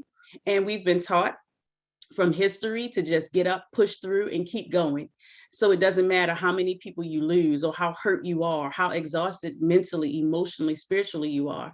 And because of that, last year, we saw an extreme increase in what? In suicides, in mental health breakdowns. Why? Because people have been carrying these things for so many years. And when they got still and they were isolated and they couldn't rip and run and get away from their internal issues, they had to face them, much like I did. So I'm asking this question today. What is it that you need to unleash in order to tap into the power within? Do you need to release forgiveness? If that's the case, you know, I encourage you to. Do you need to tap into and unleash that power of acceptance so much like I did? It's okay. You can do that. I just want you to really think about what it is that may have been holding you back or keeping you spinning in a cyclone, much like I have been, and have released that power of acceptance so that I can be able to focus on moving forward and healing. The power of acceptance is active mindfulness, and it's an opportunity to sit back, quietly observe everything that's going on inside of yourself, and to not judge yourself so that you can release and focus and move forward. And so I hope that, you know, you guys glean from that, what I just shared with you this morning. I'm going to end it with a poem that I wrote back in 2009 in honor of my mom. And it was released as a part of the Whitaker Book of Poetry in 2011. It's titled She. She kisses away all my pains. She wipes away all my stains. She motivates me in every way. She scolds me if necessary every day. She encourages me when I feel down. She makes me smile when I have a frown. She holds my hand until tears drift away. She rubs my back until fears fade each day. She teaches me everything I need to know. She provides everything I need to grow. She loves me unconditionally. If you want to know who she is woman, she is life. She is a gift. She is both mother and wife. No matter where she lives, works, or plays, no matter how tall, how short, how hypnotic her gaze, no matter the fullness of her lips or the curves in her hips, she is me and I am every woman. I am she and she is me. God bless you, and I pray that you found value in this. And thank you again, Maisa, for this platform. Oh my gosh. Woo! Oh my gosh. I don't even know where to start. But I know, and I think we both understood when we met each other, Stacey, that we were divinely connected by nature. By nature, you see the comments, and so from the trauma to starting off like you wanted to be like your mom, and I love that because that's something that I wanted to be, but she wasn't, I guess, your typical mom on what everybody else wanted her to be. But in my eyes, she was like the strongest person I had ever known. You know, with an 8th grade education, my mother was everything I wanted to be. I watched her take care of my dad. And what I mean by that is cooking and cleaning, and to other people, that was, I guess, a punishment as we grew up in society. It was no longer where, you know, that's what it was, part of our lives. And I looked at her because she was strong, and I took some good and some bad with that, because her strength came on to us, but it also came at a price. Oh man, Lauren said that was beautiful. That poem, I cannot, when I tell you, I'm making sure that everybody knows, because I'm all over the place right now. And so the Whitaker Book of Poetry, you know, I want to make sure, please, Stacy, and to all the other speakers who have come before you, type in your stuff in the chat. I need to purchase that book. So I'm going to say, I'm sorry I don't have it, because with a poem like that, I want to read it across the world. I'm so thankful for you Understood. to have Thank you. joined me on What Goes On in My House Stays in My House. And now I guess even more, I start to understand the story behind the beautiful face, you know, the shame that came with it. And I know you understood exactly what I was going through when this vision for this book came about, you know, growing up, feeling ashamed to talk about it, you know, active mindfulness, you know, not judging yourself. And you don't even understand what that's done for me. So they're in for a treat right now, because I'm about to give them a treat when I'm done. How what we talk about makes others uncomfortable. And so because you're uncomfortable, I don't get to speak about it, because you don't feel comfortable, because the family don't feel comfortable, because so-and-so's feelings will get hurt. I've lived like that for many years, afraid to hurt the feelings of my parents, to understand what I had been through and the trauma I had been through.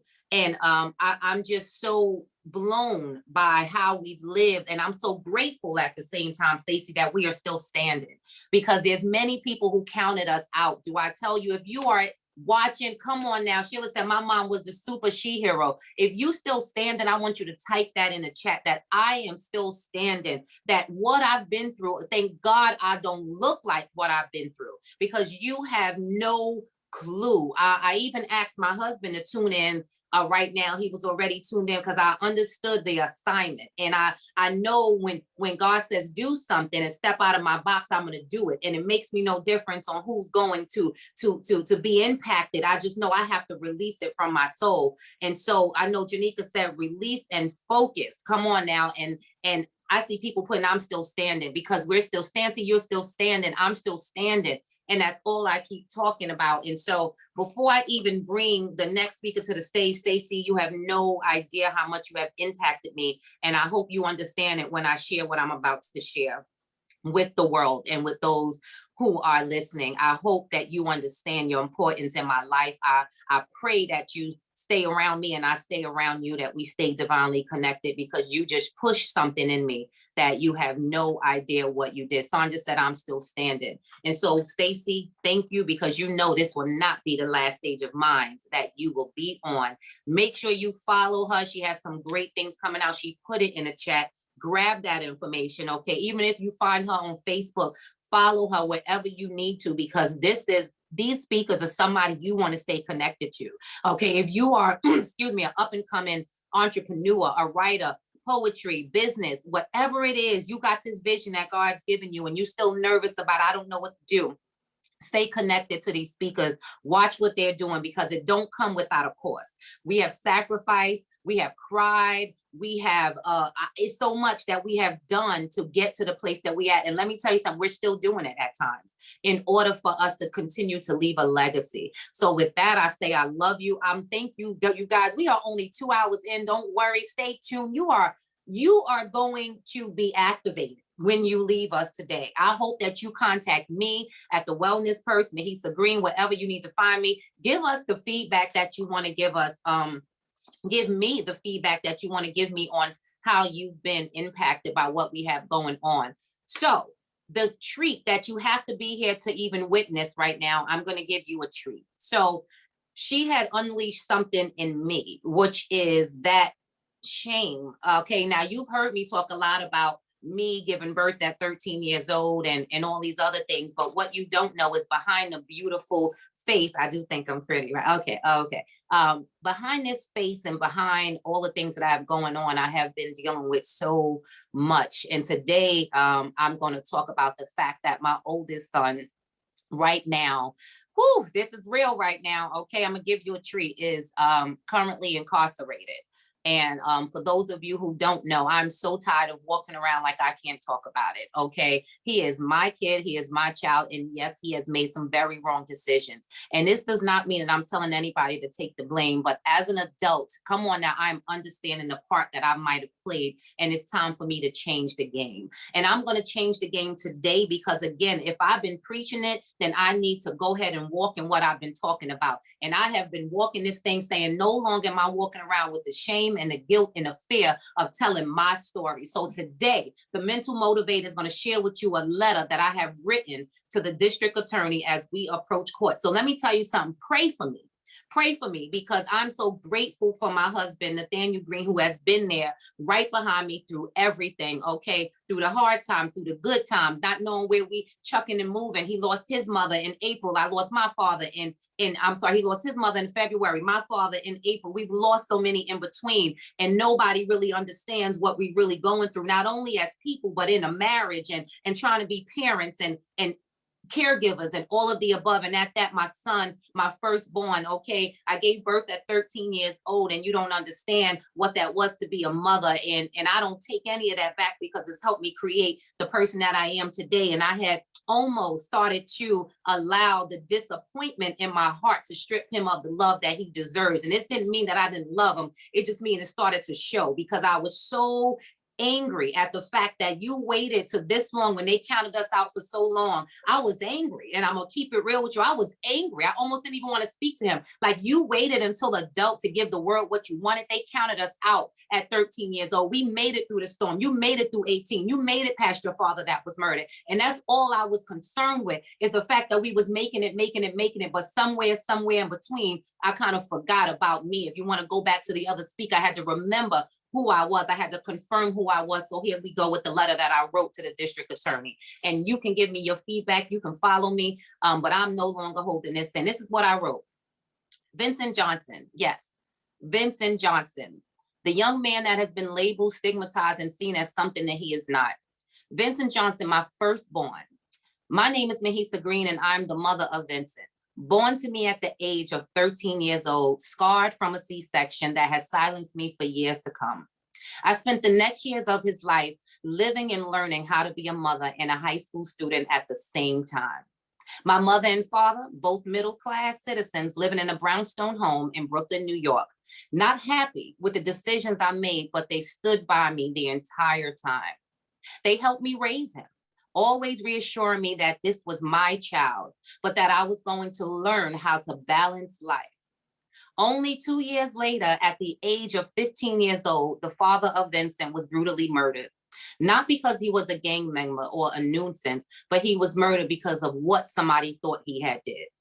Never knowing his father, Vincent has suffered for many years with unanswered questions, no true memories, and a hole in his heart that could never be filled. As for me, I spent years trying to fill that void with wrong choices, boyfriends, and materialistic things. Vincent and I have always been close. Not like best friends, but somehow always maintained a mother-son relationship. I moved to Maryland for a better life for us in 2001, right after my 21st birthday, trying to provide a life that was scarce from ducking gunshots, murder, and crime. I went to college and worked long hours. Years later, to give birth to another son. And 10 years later, that father was murdered as well. Yet another father figure brutally gone because he witnessed a crime.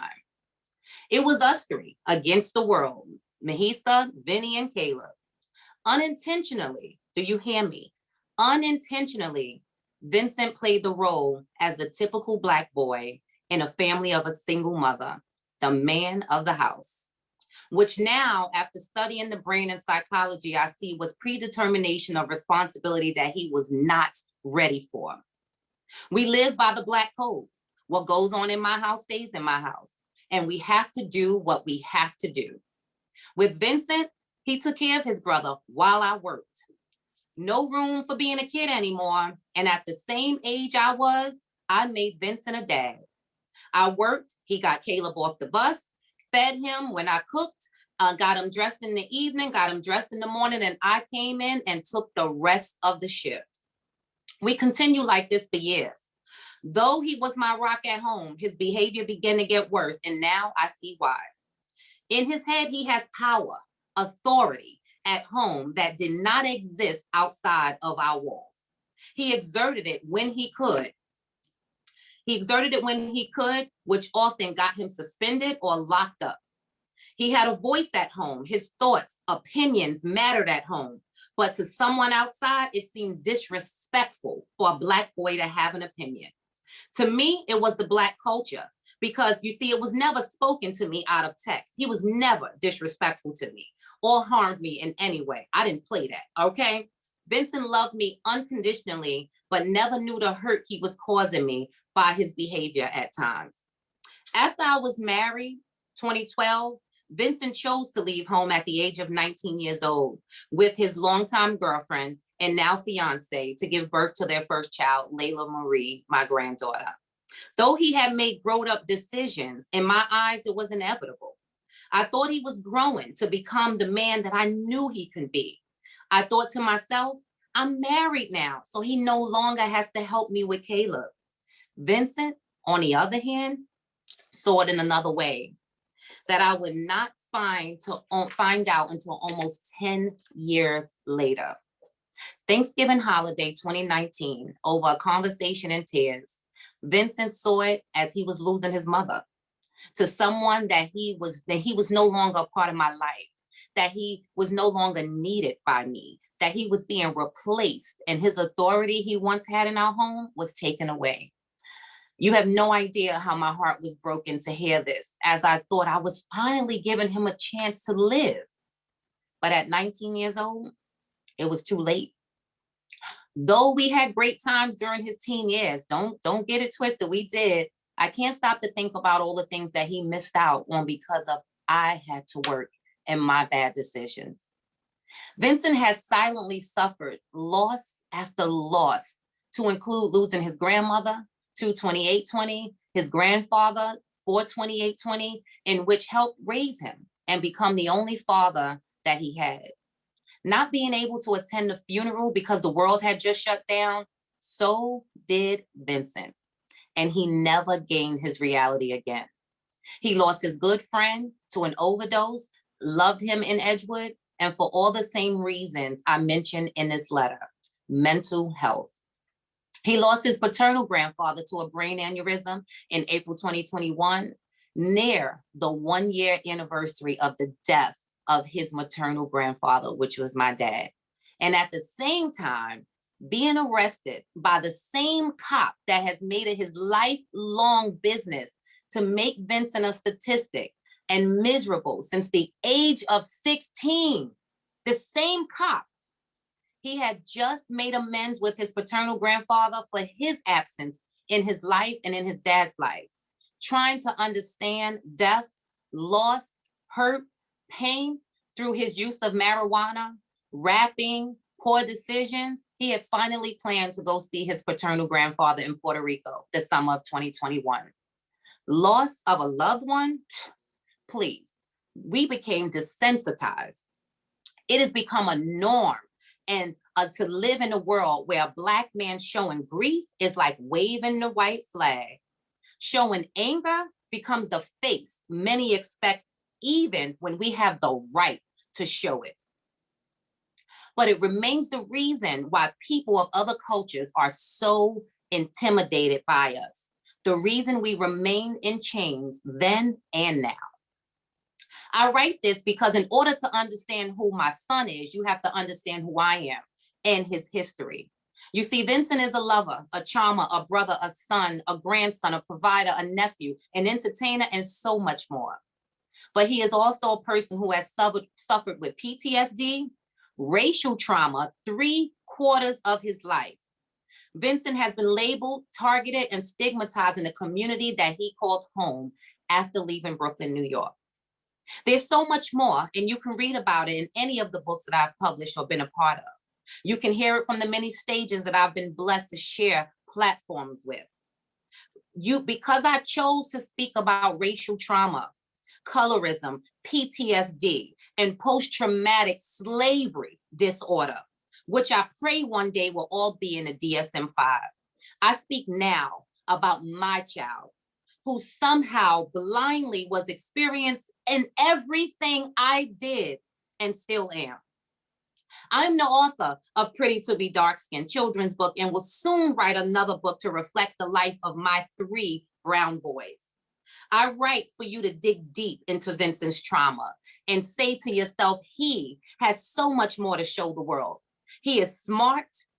He is capable of being the amazing citizen. He has the ability to help mentor others and change the lives of boys who will come behind him. Alongside supporters and I, Vincent can share his story to impact the world. Another Black man behind bars will not justify his behavior or save him. As we have been enslaved, it might only make him more resentful. I do not condone his behavior by any means, but I know the potential that my child has because he is cut from the same cloth that I am. He is strong, he is courageous, he is smart, he is brave, he is resilient. He has persevered, and the only thing I regret is that I could have shown him how to express his feelings, his pain, his grief in a world where the stigma of mental health has been the sole reason that Maryland is #2 in the country with the highest rate of incarcerated Black men ages 18 to 30 for crimes that do not match the time that they are serving, with Mississippi coming in at #1, according to 2020 statistics. You see, I wish I didn't have to suppress my pain and show my son that there was no room for tears, that there was no room for hurt. That was a sign of a weakness. In the book High Price, a neuroscientist's journey of self-discovery that challenges everything you know about drugs and society, speaks of desire, compulsion, and control being more complicated than we think. We all believe in neurotransmitters dopamine. We know once stuck in this synapse, it produces the euphoria we all know as the high feeling. But Carl Hart speaks of, after research and studies, it is that same dopamine that is found in only 1% of the brain cells. It produces uncontrollable behavior when its levels rise, and it feels good. Vincent's brain produces the same dopamine during traumatic events, fight, flight, or freeze, or being approached by cops like the officer who has targeted him since the age of 16. Responds to triggers of anything that he is unable to control at the same it would do for drug or sex. It is the reward system. It is the positive and negative reinforcements. It is the stimulant. It is the dopamine theory. It is the environment. It is all these things that we do not blame, but have contributed to his uncontrollable behavior seen. It is a shame that we believe being locked up will solve an issue like this, that being isolated away from family, the support system, the world he once loved, the removing this would somehow help. No, it makes things worse for him, his children, his family, his soon-to-be wife. No, we don't excuse bad behavior, but we fight. And I will fight. And I will fight to help him heal and strengthen families and mental health with knowledge. We fight for pain that has been hidden and endured, and ask that you will consider the elements before you punish him for something that is a huge cry for help. He is not a menace, a threat, or a monster. He is Vincent Johnson, the son of Mahisa Green, who will both impact this community of Harford County and all over the world together one day to save lives of others through mentorships, workshops, podcasts, and more, in which all these are ready for him to explore alongside counseling services, in which too, I am a mental health coach and advocate and have great connections throughout this county and the Maryland communities. I pray and ask and I plead that you see this as an opportunity to save a life and not destroy 50 that are connected to him by keeping him in a cage that he already suffers with in his mind. Please give him a chance with the proper help and resources to prove himself to be the best version of himself for all who love and need him and those who live and lives that he has touched for so many years. Thank you. Whew. I don't know if I was ever going to share that. And that is because of you, Stacey. I don't have to wear the shame. I don't have to. And I'm going to fight. I'm going to fight for my child. I'm not going to worry about who was uncomfortable with me sharing that about my son, because you needed to know the story behind me. I'm telling you, I didn't know that was coming. Listen, I'm listening to you, and I know this is so unorthodox, but I'm going to say it anyway. That power right there, that strength, that's what I'm talking about when I'm talking about unleashing. You unleashed your shame, you unleashed the fear, you unleashed the guilt, you unleashed your son, you unlocked him. You standing in the gap for him, you unlocked your son by sharing this a lot. I pray that you'll share that for the Freedom Project. I just sent you a message, but I love you. And I appreciate your strength. I appreciate, yeah, you're beautiful. We all beautiful and shiny, but we have been broken. We have been bruised. We have been brutalized. We have gone through some things, but God is a keeper. He is a healer. He is a deliverer. And we are standing right here in the midst of God doing a great thing just by allowing you to unleash that. So I'm grateful for you. Oh, my man. hat's off to you. I would take my scarf off, but I'm not going to do that. You see, I ain't even worried about what was supposed to happen. This was supposed to happen. And oh my gosh, the comments are going crazy. I just don't even know what to say, because I'm just telling you, sis, I've been wearing that, and whatever you need, I'm going to share that, because I just felt like I just gained my power. I just unleashed him. And thank you for saying I just unlocked him. I just unlocked that box in his brain that thought that I wasn't proud of his accomplishments, that thought that I had to hide all of this, you know, and I'm grateful. And I hope somebody's out there listening. Unlock your children. Stop casting those fears on your children. Let them live and love them through the mess, love them through it all. But also, I hope you got from me, I'm not taking a blame, but what I know is the part that I played. Okay, I have shown him how to suppress those feelings. Why? Because as a Black woman, whoa, we couldn't show those things. We had to keep on moving. We got to keep, oh, my dad died. Now I got to work, got to do this, got to do that. Come on. We just keep on moving. Yeah, the superwoman syndrome. That thing ain't no daggone compliment. It's not compliment for me to be the strongest woman you know. What's a compliment is how you getting through, sis. What's a compliment is, are you okay, sis? What's a compliment is, do you need me to call you? Or how about you just pick up the phone, because I don't want to see no text after a while. Pick up the phone and let me hear your voice. How about you just be quiet and let me just cry? Show me a space. Give me a space that I can cry without feeling like I gotta be so daggone strong all the time. Supply me with that space. That's what I want my sisters to do. If you don't do it for me, do it for somebody else. She said, I have unlocked my son, and I feel like I have unlocked him, because I always say he's mine. He mine with all his mess.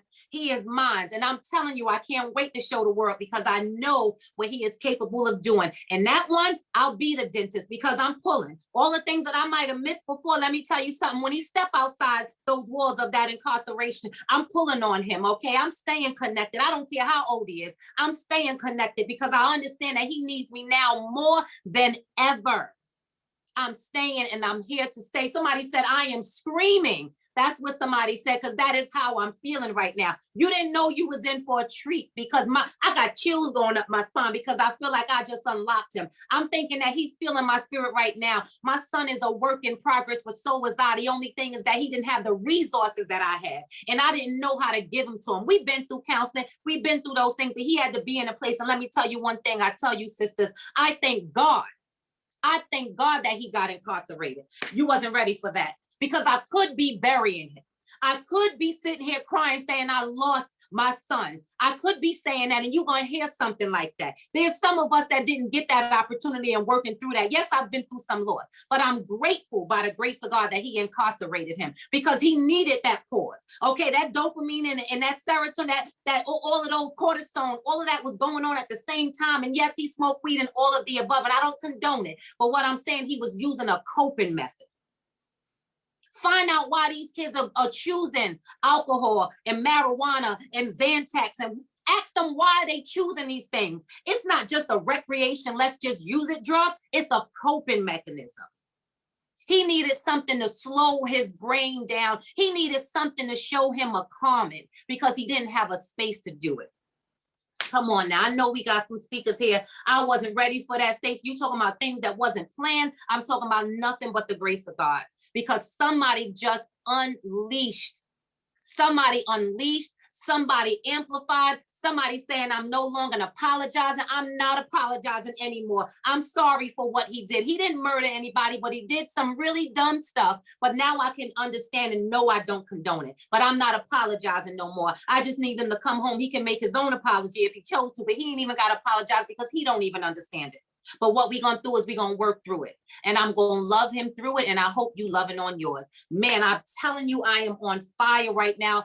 Girl, I feel like I have unleashed that. I got that. Ooh, let me wipe that off. I feel like I took that baggage off of me. Okay. I feel about 10 pounds lighter right now. You have no idea. I feel 10 pounds lighter. That baggage is removed. It's my story. It's my child. And it's nothing you can do besides pray for me. But as the other one said, it's either you going to celebrate with me or you're going to decline the invite. Either one is up to you. But it is on from here. And I'm going to fight. And I pray that you fight with me. Man. Woo! Nothing but the grace of God. My producer probably in the back, like, Lord have mercy. He probably wasn't even ready for that. But I'm so grateful. Oh my gosh. Shout out to the producer behind the scenes, Dr. Austin Hill, YR in photography, YR in designs. I couldn't do none of this without you. He was one of those pushers that pushed me. And that's why I push everybody else. Shout out to my husband, Nathaniel Green. Shout out to all the speakers. Shout out to you, Stancy. Thank you. Shout out to Janika Lynch. Shout out to my dad. Thank you. Thank you. Thank you. Thank you, Father. Thank you for giving me everything that you have. Thank you to my sisters that are on here. All of you, Lativa, Lauren, Stancy, Tamika, Tara, all of you that's out there watching. I thank you. And then later on, I'm going to give a special thanks too, because also that's something that Deanne Webb brought into me. I see you. I see you, Deb. I see you. Thank you so much. I love you too. Man, I hope that we are ready for the next speaker. I'm just going to double check to make sure that Joyce is ready. If not, we will move to the next speaker. So Joyce, if you are there, producer, let me know if Joyce is there. Joyce, if you there, put something in the chat so I can know that you, all right. So she is here and ready to come to the stage. And I believe her story right now will go right along with mine in some way or form. And Joyce, I'm so honored for you to be here right now as you talk about forgiveness. And I met you through, again, shout out to Kalina Diana through the Green Heart University. We are in the game. We're not just healing, we also helping others through our healing in the mental health community. Shout out to Stancy. Stancy always on the scene for us. I so appreciate it. Shout out to Lakeisha, whoever else who is part of our crew. I just call it a crew, but it's our team. It's our sisters as we continue to help others through healing. So coming to the stage, she's right here in front of you. Thank you, Joyce Mason. Talk to us about forgiveness. Oh, goodness. I am so full, but I did write my notes because I want to stay focused and I want to stay on task. I am Joyce Mason. I will be talking about forgiveness. I'll begin with my husband and I had our first child when I was 15 and he was 16. We named him Antoine Mason. He was our love child. On the morning of July the 4th, 2013, our lives changed forever. I was up the street getting my car to go out to a 4th of July cookout when I saw two men at my door. I began to walk towards my house. As I got closer, I could see that they were police officers. By this time, our youngest son was at the door. My husband and both of our sons are jokesters. So the youngest one said, "Ooh, Mom, you in trouble?" And he laughed. I finally got to my house and the officers began to ask me questions. I told them, "You have to wait until my husband comes downstairs to speak to me." So as my husband came down, they asked us if we had a son named Antoine Mason. We said yes. And they said, "I don't know how to tell you this, but your son was murdered." Those are words no parent want to hear or should have to hear. I could not believe what he had just said. I began to scream and cry, and they asked me if I needed an ambulance. I tried to calm down enough to ask questions. They was not telling us much. So we began to call family members. This was so unreal to me, not my love child. How could something like this happen to him? He was the life of the party. Not a troublemaker, but peaceful and loving. He had gotten into a fight and was stabbed 7 times and left outside to die. I asked the Lord, why my son? And he said, is your son any more important than the son that died on a cross for you? And I began to cry and weep and just wonder, wow, yes, Jesus the Son died on the cross. So my son was important, but not as important than what Jesus Christ did for me on the cross. I said, he died all alone. And he said, no, he didn't. I was right there when he took his last breath. I'm not going to go into all of the things that took place between when it happened until now. I had to forgive the person who took my son's life. I will skip the trial and tell you that it was the hardest thing that I ever had to do. I sat in the courtroom with this person and his family who took my son away from me. A great person he was. Oh my goodness, what a day that was to be in his presence. Anyway, his mother came up to me and apologized for what her son had done to my son. She also stated that she had a child that was murdered. That gave me some comfort in knowing that she knew exactly how I was feeling. That was really nice of her. And it gave me so much comfort. The young man received 6 years for murder. He served 4 in jail and 2 on a home monitor. At the end of the trial, I looked at him in the eyes and told him that I forgive you. It was not me, but Christ in me that allowed me to forgive. I had to allow God to work on me to get to that place. While away on a youth retreat, I went for a walk and I asked God to release me from the hurt, pain, and to forgive me. Because as a mother, it's our job to take care of our child or our children. And for me not to have been there to keep this from happening, I felt like it was my fault that I failed as a mother. I was angry with my son because he left me. That was my baby. I was angry with the young man. And then I realized forgiving me for the feeling like I had failed my son by not being there to protect him. Antoine was 32 years old at the time of his death. He was married and had 3 children. I thought I should have been able to protect him from everything. Forgiving Antoine for leaving me, and I wanted to be with him forever. Forgive the young man, because forgiveness is when you set the captive free and realize that the captive is you. I wasn't going to allow myself to be captive by this young man's actions. It's been 8 years and I'm in a good place now, mentally and spiritually. I am free, and you too can be free from whatever has you bound. I miss my love child, but I know that he is watching me from heaven. Forgiveness is not for the other person. It's for you. And no matter what it is that you need to forgive somebody for, find it in your heart to do. Because like I said, it's not for that person, but it's for you. I am whole now. I am free. I am delivered.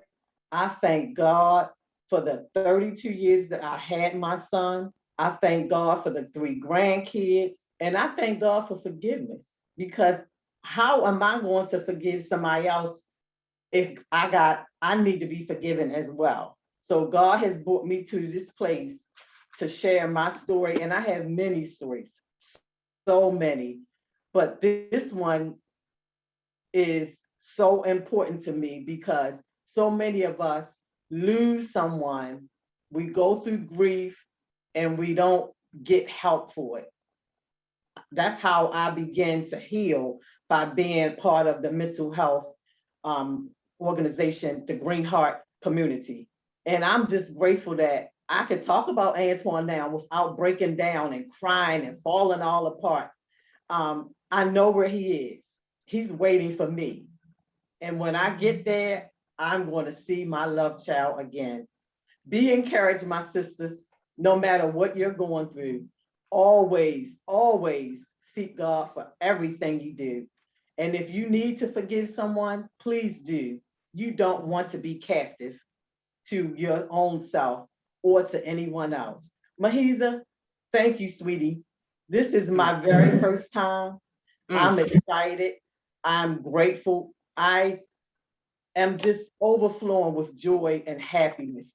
Each woman that I have listened to, I have taken something from, and I'm going to release some things that I need to release, and I'm going to step out on faith, and I'm going to continue to be an advocate for those who suffer with anxieties, depression, and mental health issues, such as myself. I am grateful and I am thankful for everyone on here. God bless you all. Oh my gosh, first of all, the comments, everyone is saying thank you so much for sharing. They are letting you know that they love you. Some people said, Lord, they so happy they cameras turned off because they got their tissue boxes. So much love, prayers are out for you. How beautiful you are, how beautiful your story is. And let me tell you something. Forgiveness, when you're not forgiven, I don't think we understand how much it takes over our body, our mind, bodies, and our souls. And let me tell you something, when you talk about this young man, this prince, this king of yours that was taken, you talk with such ease. And I can see the forgiveness. I can see the release. Let me tell you something. I won't keep y'all long with it, but I'm like, I can see the release. Okay, just the way I just released, I can see the unleashing. I can see the release of that ugliness, of that dark space. I can see it as you wearing it. So though we are all still on this journey of mental health, let me tell you something. I can see it in you, sister, and I want you to keep on walking. Stacey Whitaker said, keep walking and in your power, because this story is beyond you. It is beyond you. Somebody on here needed to hear this. Lost a child, lost a loved one, but nobody understands what it is to not just lose a child. Can I say that, Joyce? But to lose them to murder, and to look that person in the face and say, I forgive you. That is a power. You took your power back. You took your power back, and for that, you are free. Okay, the Father set you free that day. And indeed, and even though the darkness may tippy-toe its way back up there, we rebuke it in the name of Jesus. Okay, that it be removed from you every time it tippy-toes back up there. Because like I said, we no longer wasting our miracles on our pain. The miracle is that he was given to you for such a time as you was able to spend with him. And though we didn't want him to leave, if that is what God said, then we are trusting him indeed. Trusting him in the process, through the hurt, the pain, and through the anger. So stop thinking that being angry with God, if you listening, is not a thing, okay? That we cannot be angry with him, because he is our Father that is in heaven. He understands the things that he put us through, but he also understands the things that he has to do in order to push us into our purpose. You may not want to hear that right now. Somebody out there may not want to hear that. You have lost that loved one in order for you to do the thing. in order for you to do the thing that only you can do, only if you had been through this thing. I'm just saying, I ain't come here to preach. I ain't nobody's preacher. But what I'm telling you is when he gives me something, I'm going to give it to you. I understand why I had to lose my dad. Though that thing hurt, woo, right down deep inside, okay? It may not be like yours, Joyce, but I understand a hurt that will take you to a place that you just want to say, Lord, I'm done. I am done. You took my rock. You took my cheerleader. You took my dad. And I don't understand why, because he did not deserve to leave this way. When we couldn't have this big funeral, we couldn't celebrate him the way we did. I was angry. And he said, baby, I know you heard it, but I had to remove. Something had to break. And sometimes that breaking is our heart. Sometimes that breaking is us. He got to go ahead and take us back down to the bottom so he can mold us back up. And he didn't say it wasn't going to be beautiful because you said it. He said, I've given you my son. I've given you mine. I've taken some loss. Remember when you said you wasn't going to do that thing again? Remember when you told me that you wasn't going to pick up that phone? Remember you told me that if I got you home that night that you was going to be okay? Remember how many times I picked you up? Did you forget? So don't tell me what I can and cannot do. That's what he said. But I had to do this. And in order for me to do this, that's what was going to push you into your purpose. You have become a mental health advocate. You have become somehow this better wife, this better mother. You have become a person that can only be brought about because of this pain. That's what you call using that pain and making it into your purpose. Understanding that God's will is God's will, and I will not keep wasting that pain of being angry on the miracle that he has given me, that you are still alive, my sister. Joyce, you are still alive because you are supposed to share that story. There are lives that need to be saved because of yours. Somebody just got off of that cliff. Somebody just got off of that roof from jumping. Somebody put that extra pill down. Somebody put that bottle down. Somebody put that drug down who was going to commit suicide. Somebody said they couldn't take it no more. Somebody said it, but because of you and your story today, you have set somebody free. You have set somebody free because you are free indeed. And I love you, my sister. Ooh, I don't think y'all was ready. I wasn't even ready for this when I tell you. Mahisa, can I say one more thing? Yes, of course. At his funeral, at his homegoing celebration, 90 people gave their life to the Lord. 90. It was standing room only in that church. He was a go-getter. He bought Baltimore City out. It was amazing. And I told them, I said, I'm not worried about Antoine. I know what he is. I said, but y'all need to get y'all lives together if y'all want to see him again. Hallelujah. Hallelujah. I don't think they was ready. They was ready. I don't think anybody was ready. Oh my gosh. They know I want to get out this seat and run around the room because what God is doing in me and in you right now and in everybody who is spoken and everybody who is watching, somebody is free. I wasn't ready for this. Those chains are broken. They are broken. No longer what goes on in my house stays in my house is going to be the code that we live by. We're not living by. We got to do what we got to do. I can only do the best I can. We ain't living by it no more. Today, no more apologies. We're done. We're confirming who we are in Christ. And if you're not, it is okay. Confirm who you are in whoever you believe in. I know who I believe in. And that's all I'm saying. The Father indeed, because I've seen what he's done. I've seen what he's done in me. I see what he's doing with those who are watching. Boy, somebody said shout. They are shouting in the comments. I love you, Joyce. Oh my gosh. We're going to keep it moving. Oh my gosh. I know what he's doing right now. If you feel that spirit right now, all I'm saying is let it, feel it. You came here for a reason.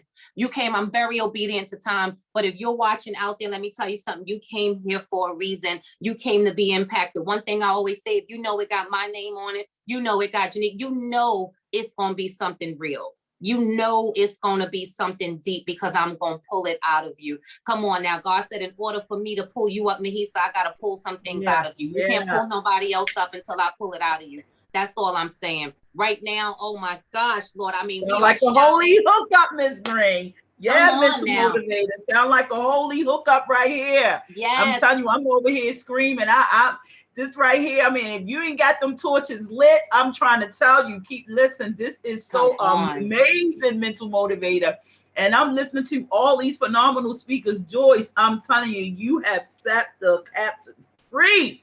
Yes, yes, yes. Yes, I'm Oh, telling you, that is Janika Lynch, your business matchmaker. That is my co-host. Come on, let me tell you something. She usually the host that's in the comment, but I'm gonna tell you that if she had to come off mute, that means she probably was running around that house. If she had to come off mute, that means that she was in the spirit and she had to come and let you know that this is real. Oh my gosh, moving right along in the name. You said the holy hookup. Come on now.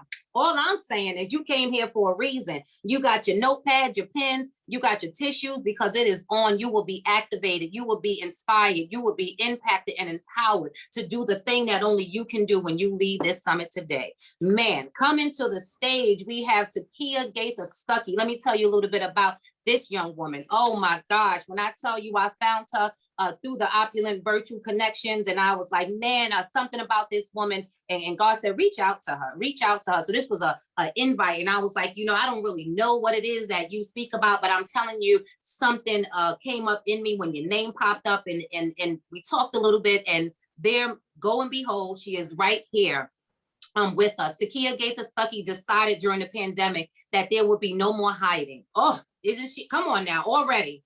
To date, she has co-authored 8 anthologies. She changed her narrative from the voices of mothers with Black sons trusting God in the unknown, stories of faith and triumph, her world, wisdom and inspiration for women in business, transformation in human being for such a time as this, a mother's fight or, come on now, a mother's flight or fight, the journey of mental health and blinded love when domestic violence is revealed. Come on. All of these are on Amazon, #1 bestsellers. Takia's a mother, retired educator. Come on, shout out to my educators, Deanne Webb, and all of those out there. Author, editor, and as of the summer of 2021, a certified life coach. Writing has always been a hobby. So in 2018, she began her blog, Takia the Teacher, and began writing as a volunteer for the online publication Godly Today. She started the Ready Write, her editing, copyright, and formatting company in 2019. With the release of She Changed Her Narrative,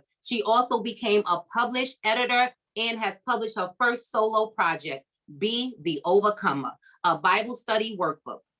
In the process of writing, she received countless confirmations that her years of teaching were moving from public school of the classroom to real life. She launched Redefining Your Coaching and Mentoring Services in August 2021 and accompanying blog in October 2021 to assist women who wanted to flee or had fled toxic relationships and needed to redefine themselves to move forward in life. When I tell you, coming to the stage with I don't even know if you're ready for this title, Stop Being Vomit. Coming to the stage, Takia Gaither-Stuckey, the stage is yours. yeah. Good morning, good morning, good morning, everybody. Okay, so I need a minute to get my whole self together after Miss Joyce came through and Mahisa done preached. And so I'm trying to come back down and gather all my thoughts so I can get my whole mind right and give my own speech. But this has been a fabulous morning. I am so honored to be here. Thank you so much for inviting me. Thank you to Dr. Hill, because quiet as it's kept, Dr. Hill told me months ago I need to be speaking somewhere. So you see, it did not go unheard. I'm listening, sir. I got you. You still on the shoulder and in my ear. I got all my trainings and all my notes. But anyway, I am Takia Gaither-Stuckey. Takia the Teacher, you may see on Instagram, IG, Facebook every now and again. And this morning, we're going to have a little chit chat. It's a little bit of girl talk time. So picture it. You scrolling through Facebook, you see some memories come up from some folks, happy family. They're all on vacation. Everybody's smiling. Everybody's laughing. You see all the joy in the photos. You pause because you see one in particular of a couple. He looks relaxed. She looks in love. You drop some hearts. You make some comments. You go on scrolling, smiling, thinking, oh, they off having a real nice time. It's a real great trip for everybody. But what if I told you that all those photos you looked at were like Monday and Tuesday of a week-long trip? But by Friday morning, Friday noon, really, the whole thing was done. There was no more smiles. There was no more happy couple. There was no joy. The whole thing just gone down the drain. That picture of that couple, he was definitely not in love. She was, he certainly wasn't. Because right after they took that picture, she stepped away to use the restroom and came back to find him on the phone making a date for Friday when they got home. Now, really, the whole thing sounds like a real bad scripted BET movie. Y'all know them cheap ones that used to come out before they started amping up their production and they got a little bit better? Or those real Lifetime movies from the 80s and 90s that were just whole hot messes and predictable and everything else. But sadly, it was neither one of those things. It was my real life. These are real events. These are things that actually happened. But it was also the beginning of when I learned that I needed to stop being vomit. So Proverbs 26:11, the A clause says, as a dog returns to his vomit, so does a fool return to his foolishness. Now, I'm not calling nobody vomit. I'm not saying you are. We just gonna go with analogies. Jesus taught in parables. Jesus is who I idolize for all kinds of teaching. So we're gonna go with the way that he tells the story. Vomit is the thing that comes out of you when it's being rejected. It says something on the inside does not mix. It is there to come up and come out and get out of you so you can be free of it. There are only two animals in the world that do anything with their vomit that I know of. Cows, who throw stuff up, eat it again, and then do whatever they're going to do with it for their digestive system, and dogs that will spit it up, leave it, run away from it, and then come back and lick it up later. I am sorry for the graphic description. I'm sorry that it just sounds completely disgusting, but I need for you to understand what it is and the severity of it, because you have not been on this life. Yes, it is gross. It is completely and utterly gross, but you are not made. You have not been made to be chewed up, spit out, and licked back up by anybody, ever. That is not God's plan for your life, for my life, or for anybody else's. That's not what we're going to do anymore. We are going to stop being vomit. And so it's a long road in between the day that I had this whole thing happen and how I finally got there. But how I finally got there is because it was just all of this revolving cycle. And I was like, Lord, this is not it. This is not life. This is not what I'm supposed to be doing with myself. This is a whole hot mess. And he said, you know what? You are absolutely right. It's time to go to work. And I said, all right, what we doing? And he gave me what I have come to call the Rees. And so they're called the Rees because I grew up a whole church girl, ushering, singing on the choir, Bible class on Wednesday, choir rehearsal on Friday, service all day Sunday, baptized at 12, Holy Ghost filled at 14, whole church girl. So in more ways than one, I should have really knew better than to stop being vomit. And I would have to agree with you. I sure did. But you combine young adulthood with the freedom to do whatever I wanted, whenever I wanted, and then listening to 90s and 2000s R&B that told you if your relationship didn't hit all of these drama levels, then it wasn't worth nothing. This is how you end up in vomit, because you listening to Mary J. Blige and she's singing her heart out, talking about we've been too strong for too long. But the reality is when that dude went out that door, you should have shut it behind him and changed the locks and left him on outside. Let's just be real. Love the song, but I see it a whole different type of way now. And so I started on my Rees, and the first Re was rededication.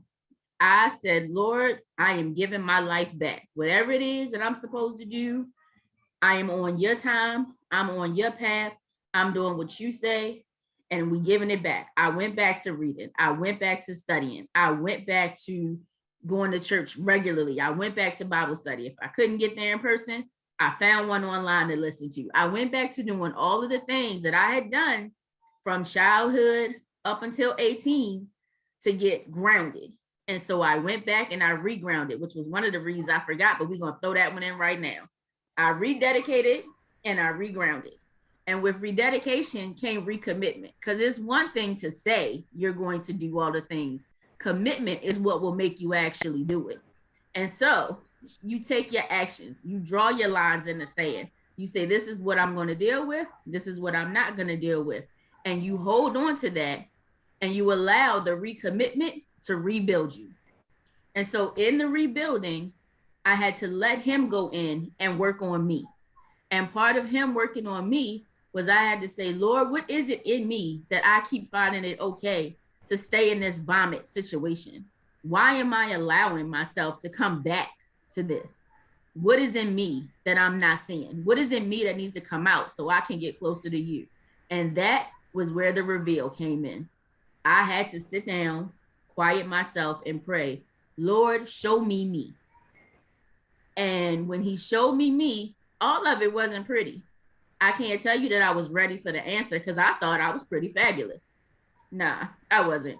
I had unforgiveness brewing. I had bitterness brewing. I had a rejection wound brewing that came from this actual relationship. But there was the rejection. There was just sadness. There was the depression, anxiety, all of these things pulling at the bottom of my heart. And the more they pulled down, God's up, they're pulling me down, and I'm in the middle fighting to try to get out. So there was the reveal. Once I saw what I needed to see about me, it was time to reactivate. Faith without works is dead. I had to put my faith in action. I did the things. I went through. I made the changes. That same energy that I had running after that man that was treating me like vomit, I used that and 10 times more to run after the God that was saving my soul and saving my life. Went through it, got reactivated, and then I sat down and I said, nope, it's time to remove some stuff. I had to remove situations. I had to remove people. I had to remove things. I had to remove stuff I was watching on TV. I had to remove things music I was listening to, because they were all things that were pulling on those things that were trying to drag me down, and they just couldn't go. And neither could that relationship. It had to go, and it did. After the removal and all the fight to remove all the things came the redefinition. On the other side of that fight is the redefined version of me. And I'm gonna tell you, on the other side of your fight is the redefined version of you. All of the cycle, all of the stuff, all of the madness, you can come up out of it. You don't have to stay in it. It is not for you to be there. You are on the other side of it. And to get to the redefined me, I went back in prayer. The Holy Spirit said, you are not dead. The you that was there at 14, the me that's in you is still there. You need to use it. Come back from it. Start listening. Follow. Amp up your discernment. Do what you need to do to get to the redefined you. And so when I came up, allow me to please reintroduce myself. I am Takia Yather Stuckey, author of Be the Overcomer, a Bible study workbook, 9-time co-author to an anthology, 5 of them Amazon bestsellers, and coach, founder, and CDO of Redefining You, because it is time to move from undefined to redefine. And so because I am the teacher, there are notes that had to come with this. There are activities to help you redefine you and stop being vomit and come up with your reads and use the ones that we have here. And so you can find them at bit.ly/stopbeingvomit. Thank you. And that has been my time. Woo! Oh my gosh. Oh my gosh. I don't even know where to begin. So I already knew that we had so much in common. And then when I finally heard her, when she gave me a little bit about what she was going to speak about, I was like, yeah, now I understand why we were connected. Those reads, I don't know if you got them, but let me tell you something. You better make sure you follow Takia Yather Stuckey, okay? You talking about, wait, she made sure, she said 9 Uh-oh, 9 times. Okay. This is not somebody to be played with. Okay. I love it. I love it. But if you understand her journey, like this is not something that, oh, she's been working on it for 42 years. I'm just saying, when God said move, she moved. And when God said, are you going to say yes? She said yes. Another one removed from the educational system of that job of stability, the job that we thought was everything that we wanted it to be. And this has nothing to do with, oh, we're telling you again to walk out of your job. But when you know there's something else inside and you no longer feel like this is the thing that you should be doing, you're going to keep hearing me say, only you can do the thing that you're supposed to do. And he has to put you through some things for you to do the thing that only you can do. And he did that same thing with Takia through a relationship. And I'm just so grateful that it's funny you said Dr. Hill said you were supposed to be speaking somewhere, okay? Because Dr. Hill was like, when he met me, what you doing? Okay, what you doing? Or in my windy voice, how you doing? That's kind of like he was letting me know, like there was so much more, and many of people don't even know he's behind the scenes, and we thank him so much. But those reads, somebody said, you better, you know, you ain't lying. They was in the chat, okay, going in with those reads, because we look at these words so often and don't realize how they apply to us. Stancy said, yes, thank you, Takia. I talk about a lot about reflecting, releasing, receiving, and then redefining. And you just brought so many, and I knew it because as I'm preparing for next week, when I'm speaking in a few locations, we talked and I was like, yo, Takia, like, there was like 2 of those, 3 of those things in there that I'm about to use next week. So I'm just saying, I'm letting you know ahead of time, like I'm going to not only add a few, but I knew that they were so prominent to what we got going on. So if you don't catch those, Janika's going to put them in. I'm going to repeat them. She said rededication. She said regrounded. She said recommit, rebuild, reveal, reactivate, remove, and then she hit us with the redefinition. Allow me to reintroduce myself. Oh, sorry, I know I have a little too much fun, but I'm just saying, y'all know I'm always redefining myself, and I love how she said redefinition, because redefinition is the thing that we have to define in a different way. You ever had somebody come to you and be like, well, what did you mean by that, or something, and you're like, oh, well, let me let you know this is what I meant. You're redefining. And a lot of times we have to learn how to do that within ourselves. It's okay to redefine ourselves into another level, into another step. And you've heard me might have said this before, no longer are we being somebody's crutch. We're going to be somebody's ladder. So as I'm being somebody's ladder for them to move on up with me, I have to be able to redefine myself as this new person, as a new title. No longer can I be the same person that I used to be and this person that I am right now at the same time. You cannot be that. So thank you for redefining yourself, Takia. Thank you for stepping out on faith. Thank you for walking in your purpose and understanding that your destiny was destined just for you. Takia says, stop being vomit. Y'all told you y'all wasn't really ready for that. Okay, because she had to take us to the deep nitty gritty. Okay, she like, so, I ain't really want to tell you, but I need you to understand that we are nobody's vomit. We are not there to be licked up and spit out of nobody, okay? And that is what I love. We're nobody's trash. We're nobody's vomit. You are enough. You are wonderfully, you are perfectly, you are uniquely made in God's eyes. And I am so happy to have you. Man, I'm telling you, we are down to the last 3 speakers. So stay tuned, because if you on fire now, I'm telling you, we got 3 more for you. And let me tell you a little bit about this wonderful lady coming to the stage, Miss Jacqueline Jeffress. Oh man, this firehouse. Jacqueline is a mother of 2 successful young men and a native New Yorker. She is soon to be published author, a sought after re-owned leader, influencer, and podcaster at Living Our Purpose. She is known for her unconditional love for mankind. She is dedicated 11 years of her life to serving God and helping others. Her mission is to empower, inspire, and equip individuals to believe in their God-given purpose and destiny. She is a visionary at heart who believes and envisions her passion and zeal with urge others to believe their dreams to become a reality too. You can connect with her on Facebook, and we'll talk more about that. Her page is A Place to Believe. We love it. You can like it, you can share it. It is impactful, encouraging truths on purpose and destiny. She helps to inspire purpose-driven women who are struggling with the challenges of clarity on their vision to emerge, believe, so that they can live out their dreams and create wealth.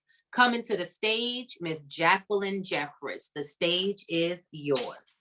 Hello, everyone, and good morning to Her Voice, Her Purpose. My God, what an honor and a privilege to be here. And oh my God, how can I come after the lineup of women that just went forth? My God, I was so moved by every speaker that came and set the stage. My God, every person brought forth fire. Yes, fire. But today, I want to speak to you about losing the weight of unforgiveness. Yes. Joyce brought forth speaking about forgiveness, and I'm going to tell you and complete it with losing that weight. Yes, we all carry the weight sometimes of baggage, of unforgiveness, and we cannot move forward into our purpose, into our destiny, and into our future if we don't let go of the weight.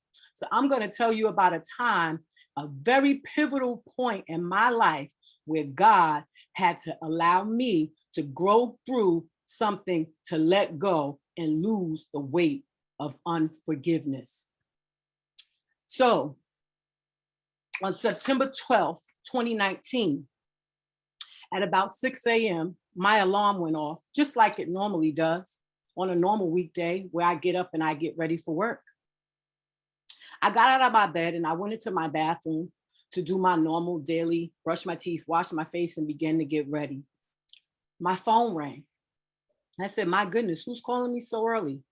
I answered my phone, and unbeknownst to me, I received a phone call that my dad had passed away. I remember that day like it was yesterday. I remember feeling so sad. And I was feeling so sad because I was just beginning to build a relationship with my dad. So I'm going to take you back a little further. I was only 2 years old when my mom and dad got divorced. My mom remarried, and I had a stepfather who raised me, loved me, nurtured me, but he was not my biological dad. I went to my biological dad's house occasionally, sometimes often, but not ever really spending quality time with him. Growing up wasn't easy, not having my dad. So I always imagined how things would be in my life if I had my dad. So what I did was I looked for things to fill that void. And at the age of 16, I planned to have a child. My high school sweetheart and I, we planned to have a child. And at the age of 17, I had a son. I wanted something, someone that I could love, and they would love me unconditionally. And I felt that they would never, ever leave me. I was only a teenager. I lived a life as I continue to live, always trying to fill that void and emptiness, realizing that the child still never felt the void of me not having my dad in my life. My dad got ill with the terminally ill disease of cancer. And I just want to let you know some statistics. Cancer was the second leading cause of death after heart disease in the United States in 2019. There were about 601,000 cancer deaths. And among the males, it was 876,000 of males. The statistics say that the burden of cancer in the United States in the coming years in 2021 has estimated over 1 million, almost 2 million new cases of cancer will be diagnosed and people will die from, up to 606, 520 people. So this probably is really familiar to a lot of us on this line. But what makes it significant and special to me is it was my dad. It was my dad. The dad that I always wished and longed for to have was now terminally ill. Now I went to the hospital and I was there for my dad, myself and my sister. We're only 11 months apart. We were there every day with his sisters and a host of family, cousins, nieces. We were there every day. We went around the clock and we shared shifts. If one couldn't be there at a certain time, we made sure that we had a schedule that someone was with my dad every moment that my dad was in that hospital. We wanted him to have happy days in his last days. We wanted him to be as comfortable as possible. Now, I want to go back a little bit and share about me, who I am. I've always been a motivator, a go-getter, independent. I basically have done a host of things. I have owned my own hair salon. I was a hairstylist. I worked in a homeless shelter, taking care of homeless women. I worked in taking care of elderly people. I basically had my own business. I was a home care attendant, taking care of people. I worked in the school system, and I've also worked in HR. So I love caring for people. I can remember me asking God, God, it seems like I'm a ping pong ball. I'm bouncing all over the place. What am I doing? What am I going to hone in on? And God told me, you are a nurturer. You care for people. And everything that I did with my hands. I remember going to school for nursing because my mom was a nurse. And I think somebody said it earlier. They wanted to be like their mom. I wanted to be a nurse. And my mom said, baby, you don't want to be a nurse. It's hard work. It's standing long days. So I said, well, I think I do. I love what you do, Mom. I want to be just like you. So I started school only to find out that I didn't want to be a nurse, because in my eyes, nurses just push the medical card around. And I'm not, trying to throw shots at anybody, but the nurses pushed the medical cart around and basically just distributed medicine, and they wrote notes all day. I wanted hands-on. I wanted to be in the trenches. I wanted to care for people. So I became a certified nursing assistant. All my family said, oh my God, that's what you do? Even people, friends, close friends, people who I didn't know, they look at as not glorified. Oh, you white behinds is basically what they said. But unbeknownst to me, when my dad got ill, my dad that I did not know, I really did not have a relationship with, said to me how grateful he was that he had two daughters that God had blessed him with, and that I was there and able to take care of him. My dad allowed nobody to touch him as far as bathing him and clothing him. I remember going to the hospital one day and they literally said that my dad was handcuffed to the bed, and they had a security officer in the room because he wouldn't let anybody touch him. But me, because of what I did, the journey that I went on, because it's not about the destination, it's about the journey that I went on, I was able to care for my dad. I bathed my dad. I took my dad to the bathroom. I clothed him. I was able to nurture my dad. My dad said to me with tears coming down his eyes one day, baby, you are doing a great job. And I thank God for you. Now, my dad didn't last long. It was a couple of months. And the day I got that phone call, I was angry. And my God, I had the nerve to be angry at my dad, because I was just learning how much we had in common, how much I was like him, even down to some of the things like stubbornness. I said, oh my God, that's where I get it from. That's why I get that strong, attitude about myself. Oh my God, Dad, you like that color too? I mean, I was elated because me and my dad had so much in common. So I was a little angry and hurt that he left so soon. I asked God, how could you take him away from me when I'm just getting to know him? So I went through deep sorrow and pain and sadness and heartache. But what God allowed me to see was that I was gracefully broken. And it was a set up for what God had in store for me ahead on the journey. It was necessary. It was necessary. And I just want to touch on some of the things that everybody brought forth that stood out to me. Jonika said,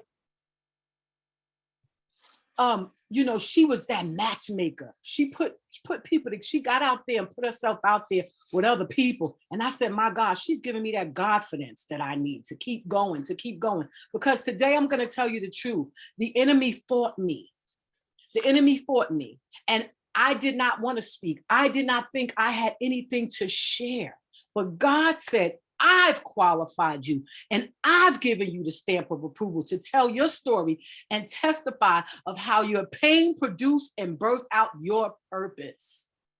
So I say, and I'll tell you to look up Proverbs 18 and 16, because I say it birthed out my purpose, because that is how I am here on this platform today with Majisa Green, my coach. Okay, my coach, I am here on your stage today because Proverbs 18 and 16 says, a man's gift makes room for him and brings him before great men. And I am thankful on today that I am before you, great and phenomenal, mighty woman of God. I have a company, my LLC is called A Place to Believe. I want to tell you, A Place to Believe is a place where you can be your best self, be your best health, be your best look, and live your best life. It is a place for you to be purpose driven. So I want to close up and say that everything in my life was purposeful. God allowed it, so it is okay. I was able to overcome it. And I also want to share that only 2 months after my biological father passed away, my stepdad passed away of cancer as well. So I went through a very traumatic period. So I want to leave some acronyms with you about purpose. Purpose is being prepared and made ready for use. It is understanding, forgiving. It is resilience, coming back and recovering quickly from your difficulties. It is pain, caring for others. It is overcoming, dealing with or gaining control of a difficulty. It is stability, strength. It is empowerment. It is becoming stronger. I am a kingdompreneur, and I inspire and encourage purpose-driven women to birth out and believe they can live out their dreams in the marketplace. Unfollow what no longer inspires you, and follow me at A Place to Believe on Instagram and Facebook. Let me reintroduce myself. I am unapologetically Jacqueline Jeffers. I am your purpose motivator, coach, and strategist. And what that means is I empower, educate, and equip you with the necessary tools to implement your vision and goals with actionable steps to create wealth. Go ahead and let God be God in your life and soar and be all that you can be. Let go of the baggage and let go of the weight of unforgiveness. It will take you places unimaginable. Thank you, and thank you for listening. I love you all. Bye-bye. Yes. Oh my gosh. Unapologetically, Jackie. Let me tell you something. I just have to say, like, I am so honored that she's on this stage. And again, I was not prepared that she was going to share that I am her coach. And you don't understand the honor that it has been to be with her, that she said yes a year ago to her yes to being redefined, to changing, and to taking on her vision, and just understanding that even a coach need a coach, that anybody need someone to just be there and help guide you. And I'm so grateful to be her coach, and it's going to be almost a year. So I am like a proud mama right now. But I love that Miss Unapologetic. Come on, they talking about go Jackie. Yes, Jackie. Yes. She done made up some words and put Jesus in it. You better stop playing and use these words. She said, I got Godfidence. She didn't say confidence. She said Godfidence. I think I'm about to use that. I'm saying put that in. Okay, you could spell it. Come on, G-O-D-I. Come on, take it on for me. Put that in the chat, Godfidence. And then she said she's a kingdompreneur.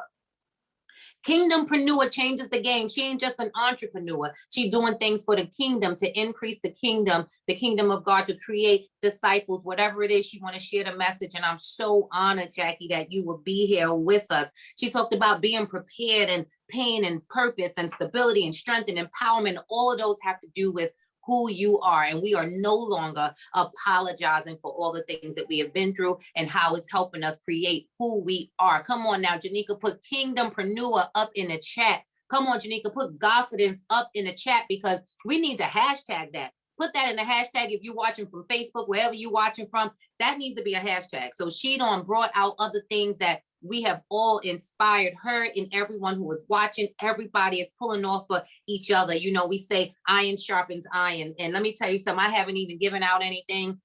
I said I was gonna give out something, but I'm gonna give it out at the end. Don't worry, stay tuned. We down to the last two speakers, all right, coming to the stage. Okay, I am so honored to bring this one to the stage. As you see, this is kind of like that stage that I guess you might as well call me the pusher, because I was like, listen, you got a story to tell. You need to be on this platform. Okay, Crystal Woods is the owner of I'm gonna want to make sure I pronounce it right. Okay, so you might have to say it again. Statique Styles, a small business that creates unique accessories and apparels, encouraging individuals to embrace self-love and awareness. Before starting her company, Crystal spent 10 to 12 years in a customer service field. Crystal is now a human service assistant for Baltimore County Health Department, helping families get medical insurance. Come on now. Crystal enjoys being able to help others, that she became a mental health coach and advocate in September 2020. Crystal was born in New Jersey, raised in Virginia, and currently resides in Maryland. Come on now. Crystal is a mother of 3 who enjoys DIY, you know, do-it-yourself projects, and she's really amazing. Sports and music. So Crystal is available for coaching or the creation of her unique accessories and apparel. I should have had one here. And you can reach out on Instagram or Facebook, and that information will be in the chat. So what I'm saying is, coming to the stage, Crystal Woods. I'm talking about get ready, get in your seat, strap your boots, and get that confidence, because Crystal Woods, the stage is yours.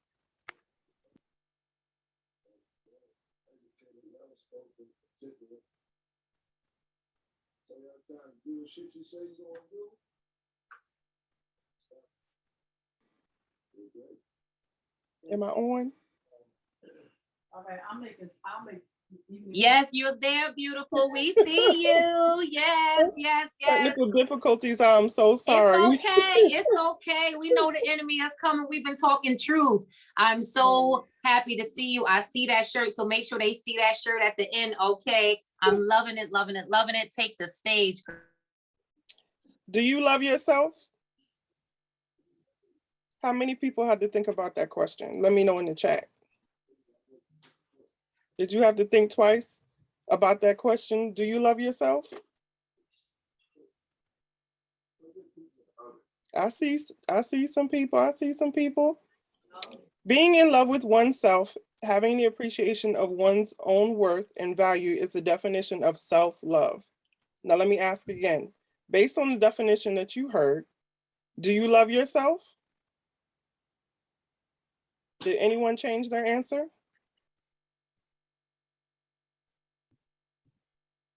Honestly, I was one of those who had to think about the question myself, and I changed my answer. It went from a yes to a, I'm not sure. Good afternoon, everyone. My name is Crystal Woods, and I'm a contributing author in the book, What Goes On in My House Stays in My House. We grew up hearing this quite often, didn't we? I know I did. And you better not say it for a fear of consequences that might happen if you did say anything outside of the ordinary. My story, Pursuing Love Inside and Out, is about self-love. How I went through life looking for love in all the wrong places, as the saying goes, in all the wrong places. When I didn't get that, what I was looking for, Okay, where's Auntie? Oh my God. You did such a good job. Hold on, I'm gonna merge. when I, I'm gonna merge you, Mom. we still here? Yes, What I- we are still here. And if everyone can please mute out their phone so that we can hear the speaker clearly. Thank you and respectfully. Please mute out your phones. Go ahead, Crystal. We got you. It's okay. It's okay. So basically, when I didn't get that from home, I started looking from other places, from friendships to relationship with guys to situationships Oh, to okay. family Don't do it with ships. Auntie then. I just Yes. wanted to call because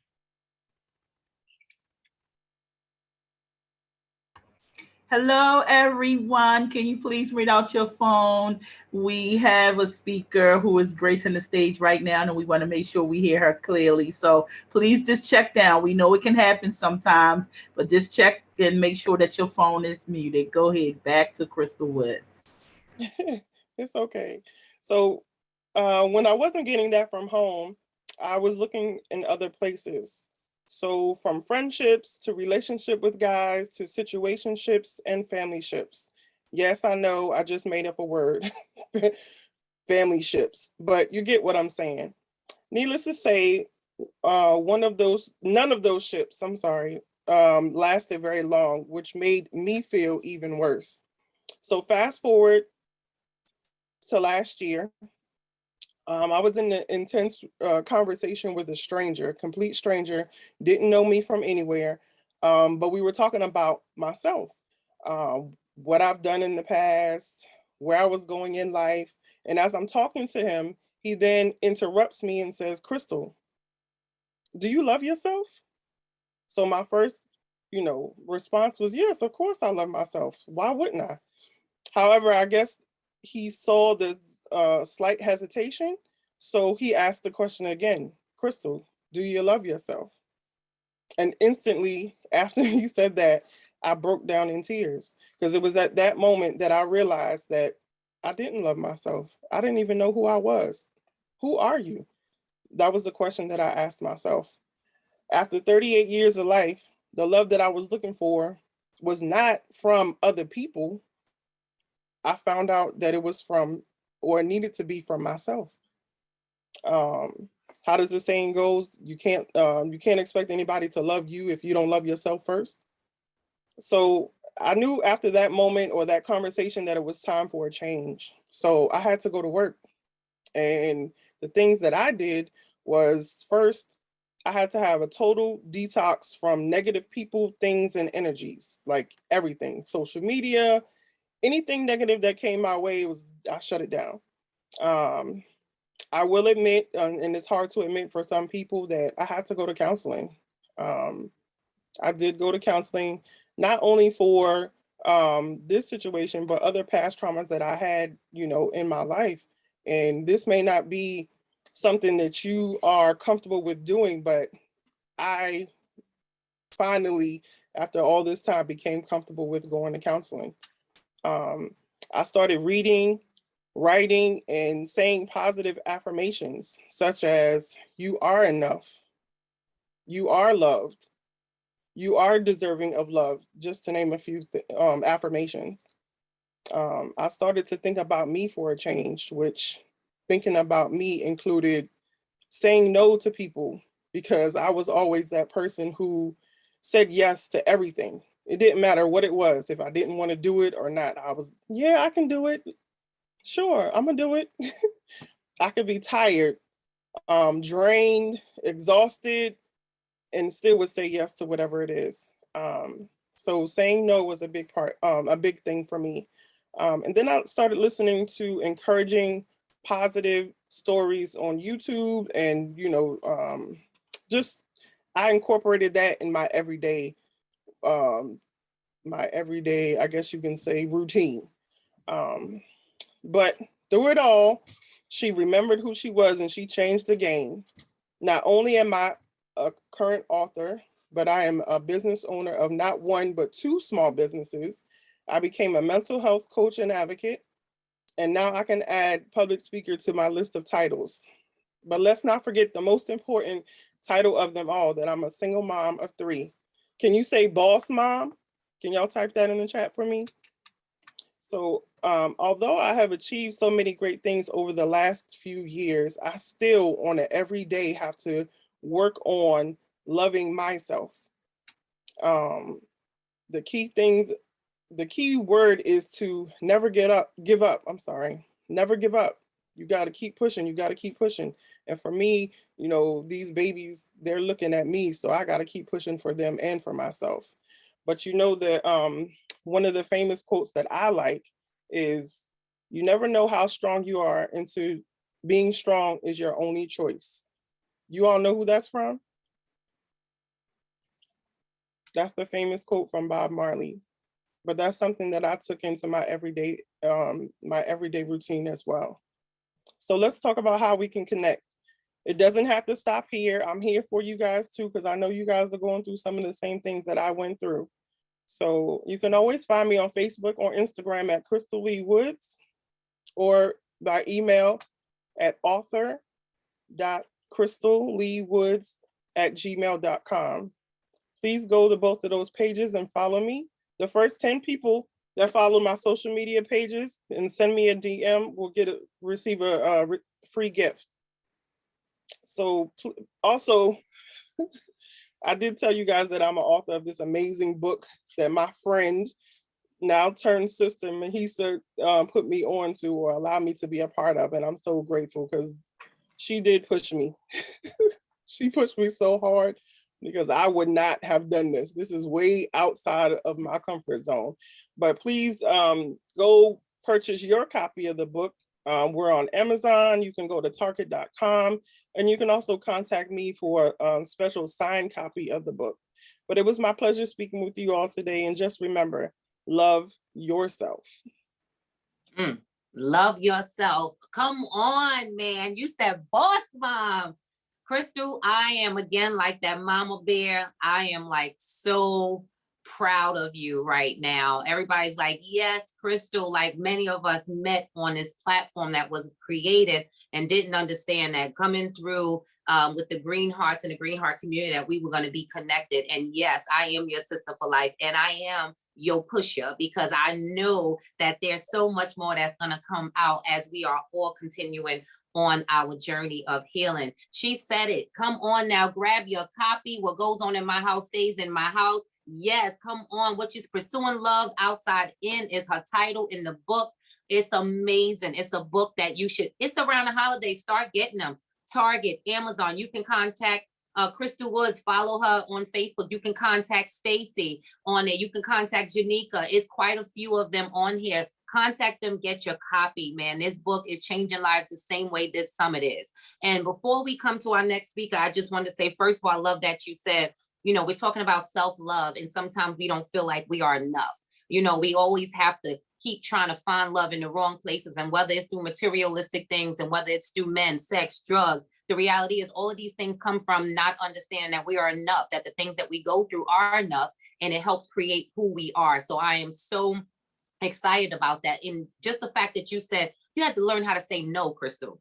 You literally, when I tell you, I teach this class, come on now, Janika, I teach this class called procrastination. And one of the biggest things is learning how to say no, setting those boundaries. And believe me, I didn't know how to do it either. I was the overdoer procrastinator that was constantly saying yes, yes, yes. And please don't put Jesus on it. Don't put a church on it, because then I'm really going to say yes, because I think since it's church, I'm going to say yes, because that's what I'm supposed to be doing. And when I learned how to say no, the power of saying no does not mean I don't love you. It does not mean that I can't help you, that I can't pray for you, but it is for my peace that right now I have to say no. That can be to my children, to my family. Saying no is not an enemy of ours. It is a power that we need to use more often so that we can stop stretching ourselves so thin as mothers, wives, sisters, whatever we are.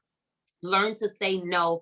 It is okay for your self-love and protecting your peace by all costs. Learn how to say no. It is not a bad thing. Crystal, I am so proud of you, my boss mom. And yes, you can add public speaker to your resume, my darling, along with #1 best-selling author. Yes, you can go ahead and add all of that because you are enough right where you at, continuously pursuing love the outside in, learning who you are. Crystal Woods, this amazing entrepreneur, talented, creative, writer, all of the above. That is who you are. And just continue to confirm it as you continue to blaze stages and write more and be creative with your clothing line and all of the above. I seen you last night working on some charm bracelets. Come on now. I told you I'll be watching. All right. Look, now. I do it all. I do it all. And I You meant do to it say, all. it's Statuesque Styles. That's how you pronounce Statuesque. it. Thank you. Statuesque. You see why I'm doing things I can't even pronounce. I could statuesque. Okay. Okay. That's what I'm talking about. And thank you so much, because we want to make sure we are respecting that beautiful name and we know the empowerment behind it. Statuesque Styles is her company. Make sure you follow her on Facebook. Oh my gosh. I hope you stay in tune. We're almost done. We are down to the last speaker of the afternoon. Oh my gosh, another one on the book.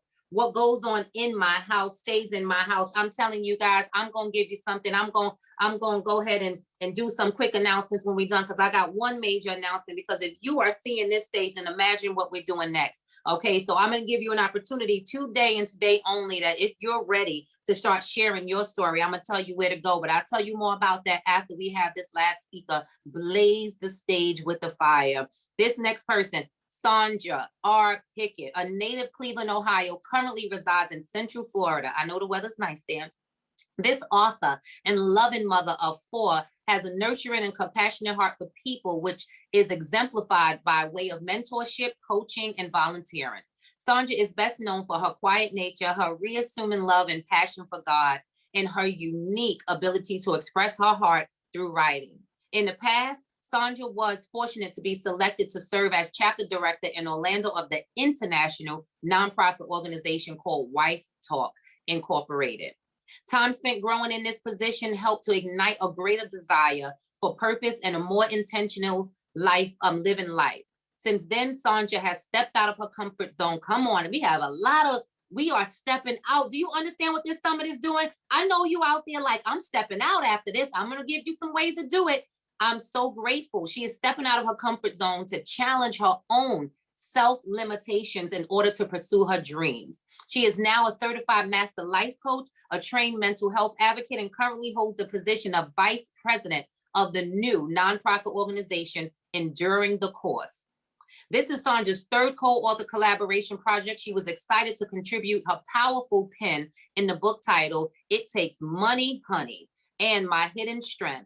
She is also working on her first solo writing masterpiece and has a few other purpose-driven projects in the works as well. You can get connected with Sandra by following her on Instagram, Facebook, LinkedIn, and we'll give you that information. But let me tell you something, when she's coming to the stage right now, you will not be disappointed, because she is also a co-author on What Goes On in My House Stays in My House. So coming to the stage, our last speaker of the evening, and stay tuned for some opportunities, Miss Sandra R. Pickett. Hello, hello, hello, everyone. Good afternoon for some, and may still be morning for others. Thank you so much to everyone that's here. You made it through to the end. I'm here. I'm not going to be on here long, because how in the world can I follow behind such greatness? I am honored to be counted in the number amongst great speakers and authors. You guys are freaking amazing. Just like really, really amazing. Again, as Mahisa said, my name is Sonia Pickett. I am a mental health advocate and a navigation coach, also a master coach as well. So I'm not going to even, that's all that's needed. So let me pull myself in. This has been amazing. This has really been amazing. I felt, and I still feel, the presence of God as I sit here. So many lives has been changed. So many chains have been broken. Mindsets have been shifted. And it's just an honor to be a part of this. But let me get to the task at hand. Being a mental health advocate, or being a coach, or being involved in anything mental health, it's very important to stay on top of the statistics. So I thought it was a very interesting to pull up that 1 in 5, according to NAMI, that 1 in 5 adults experience mental illnesses or mental health challenges each year, every year. On top of that, 1 in 6 of youths ages 6 through 17, they experience mental health disorder or mental health diagnosis as well each year. Now, of that, 50% of all lifetime mental illness begins by the age of 14, but only about 75% of those are usually only 75% of those are diagnosed by the age of 24.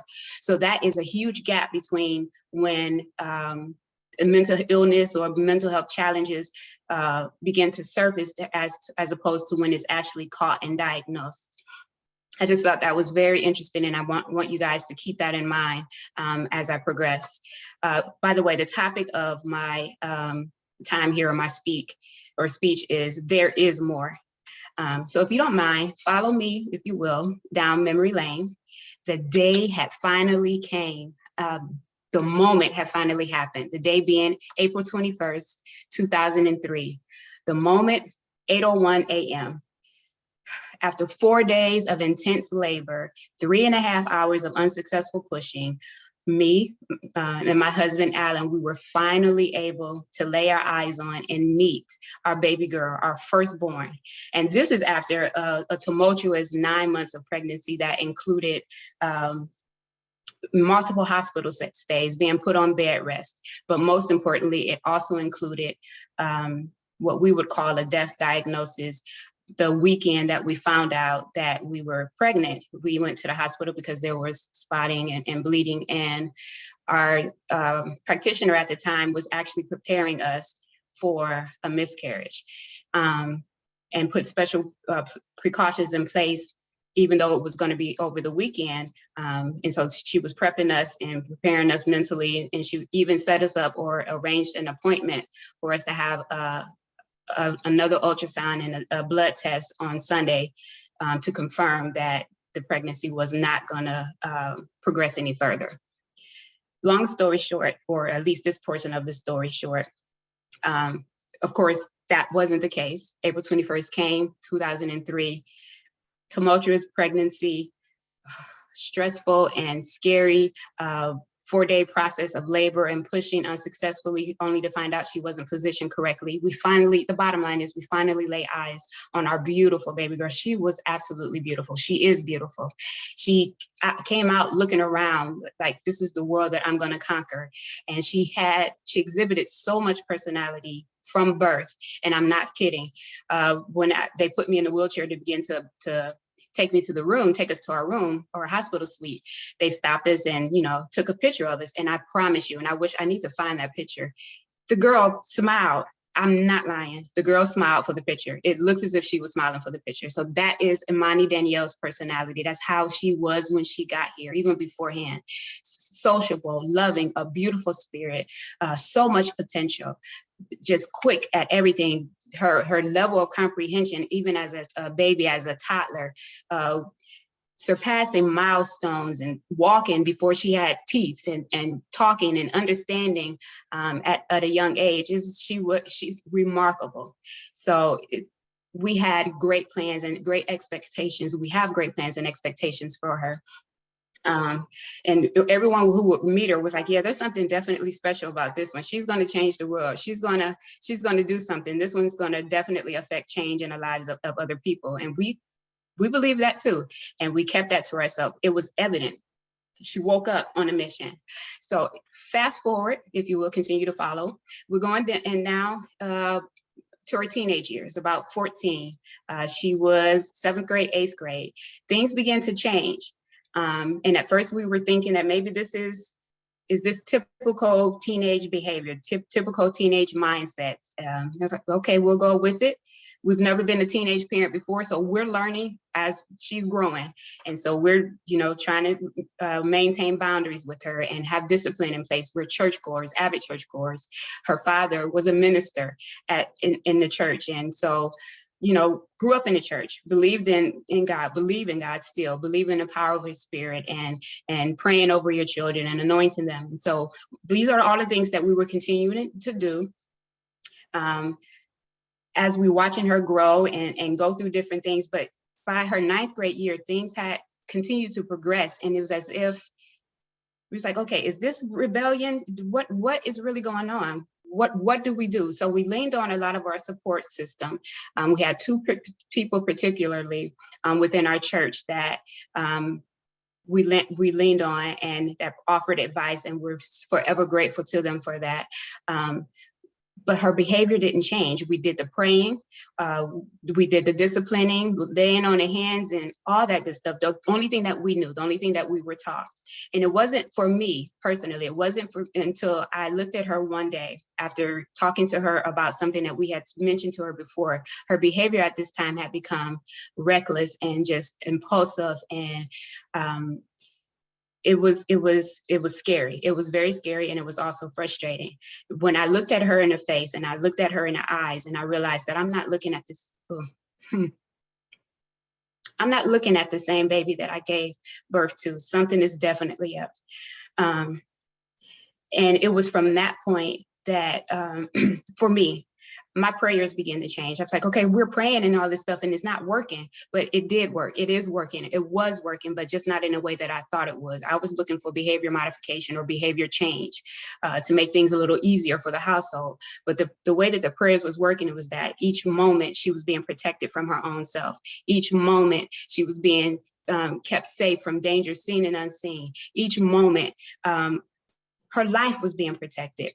Long story short, after her 5th admission into a hospital, she was Baker Acted in Florida. They have this in every state, that when a person announces or expresses that they want to commit, that they want to attempt suicide or don't want to be here anymore, that they are admitted into the hospital and monitored for at least 72 hours. So that had happened with her at least 5 times. It was after this 5th time that she was sent to a different location. Thank God, it was all the will of God, that we were able to get a probable, get more answers. It was 3 probable diagnoses. It was a triple diagnosis that the psychiatrist at the time believed was the case.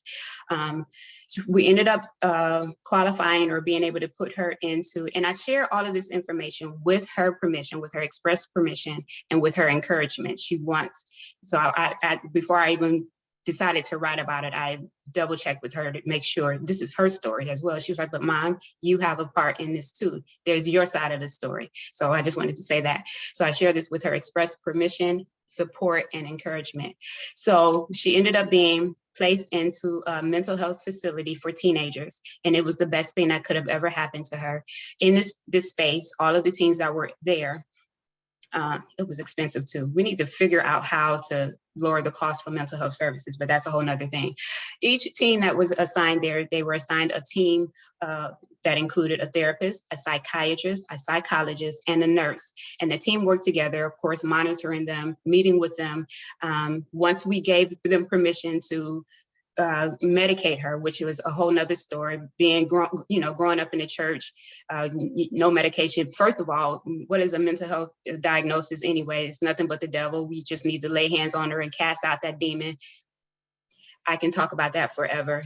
Forgive us, Lord, for our ignorance. God is not, he's not taken aback. He's not threatened by us receiving care and help and ministry through the help of medicine or therapists and counselors, but I digress. So a part of that team, they were able to watch her, and they finally came up with a cocktail. And I hate that word now. I'll never think of the word, or every time I hear the word, it just doesn't feel right with me, but it's a cocktail of medicine that she takes that has now regulated her. And I thank God for it. So in addition to her taking the medicine, she is now open to receive and has been receiving therapy to provide her with take her down the route of healing, equipping her with coping mechanisms and all of that, helping her with that. So through that organization and through that time there, we were able to get her stable and equipped and supported. And then it was time for her to come home, which introduced us to a whole new way of living,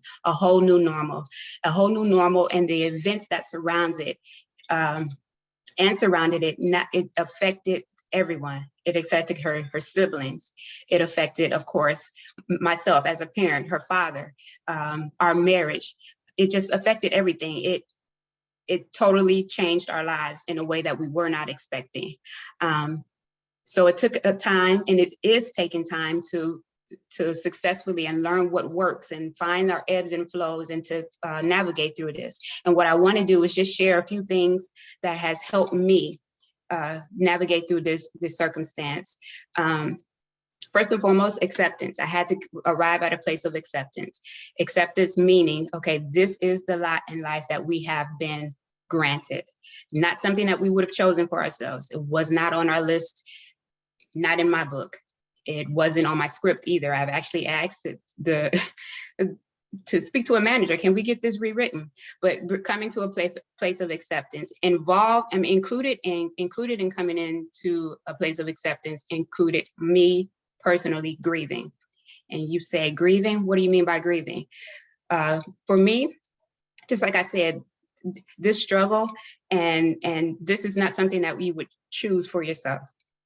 Never in 1,000 years would I have believed that while I'm sitting there looking at the beautiful face of my baby girl, my firstborn, with so much promise, who had already defied the odds that was spoken against her while she was still in my womb. Never would I have imagined that her challenges and her fight and her push would continue with a triple mental health diagnosis. So that's something else that we have to navigate through. That means that the dreams that I had tucked away, and I believe all parents have it, or at least I did, about what she would become and how she would become it, because she still can become whatever she wants to be. But how she would become it and the different milestones, that has been altered and it will be altered. And I had to come to a place of acceptance that, oh, wow, okay, while I'm seeing pictures of other teenagers experiencing this at this milestone, my baby girl right now cannot at this time, because we have to take into consideration this, and that. So I had to grieve what I wanted to see for her, the way that I wanted her to see it. In addition to acceptance, I had to come to a point of reaching out for support and not being ashamed or afraid to reach out for support. In the book, of course, we live by this, and especially in the African-American community, what goes on in our house, you keep that to yourself. Don't be putting our business all out there like that. Don't be oversharing and all this good stuff. But in order for me and for us to navigate through this, we can't do it by ourselves. Support is needed. There's people, like I'm gonna go back to the two friends specifically from our church at that time that were bedrocks for us, that I greatly appreciate. Reaching out to them, learning the language, learning the lingo, knowing what questions that need to be asked, and knowing what was typical for certain type of behaviors for teenagers and what is typical or what is known for mental health diagnoses, or certain, just having that support and not being ashamed to reach out for that. In addition to not being afraid to reach out for assistance, also being open-minded to the options and the practices and suggestions that may differ from what I thought and what we've been taught. Again, Black community, we have our saying, it's this in our house, it has nothing to do, you don't keep folks out of your business and all that good stuff. And then also on the other end, or in addition to that, growing up in church, Pentecostal, apostolic, Holy Ghost filled, fire baptized, honey, we believe that the power of God is enough, and it is. He is absolutely enough, but it doesn't stop there. His power, his ability is extended through mankind. It's extended through you and I. It's extended through relationship and the different agencies that have been put in place. So we had to, scratch that mindset and get over the fact, yeah, you have to put your baby on medicine, but it's going to help her. Let's, change the narrative, change our mindset. So, so coming to a place of acceptance, reaching out for support, and not being ashamed of the support, and also being open-minded with that support, leads me to the last and most important thing that I'm still learning today. Taking care of yourself. So important. And this is specifically for the caregivers and the parents of those who are dealing with, who have babies and family members that are, that were granted because it's not a bad thing. That's a whole nother thing.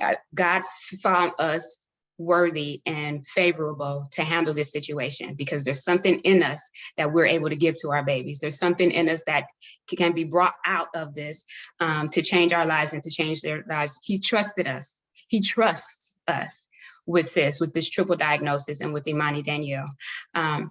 But learning to take care of yourself as caregivers, as parents, not losing yourself in the situation. So much easier said than done. You lose yourself to the point that you begin to blame yourself.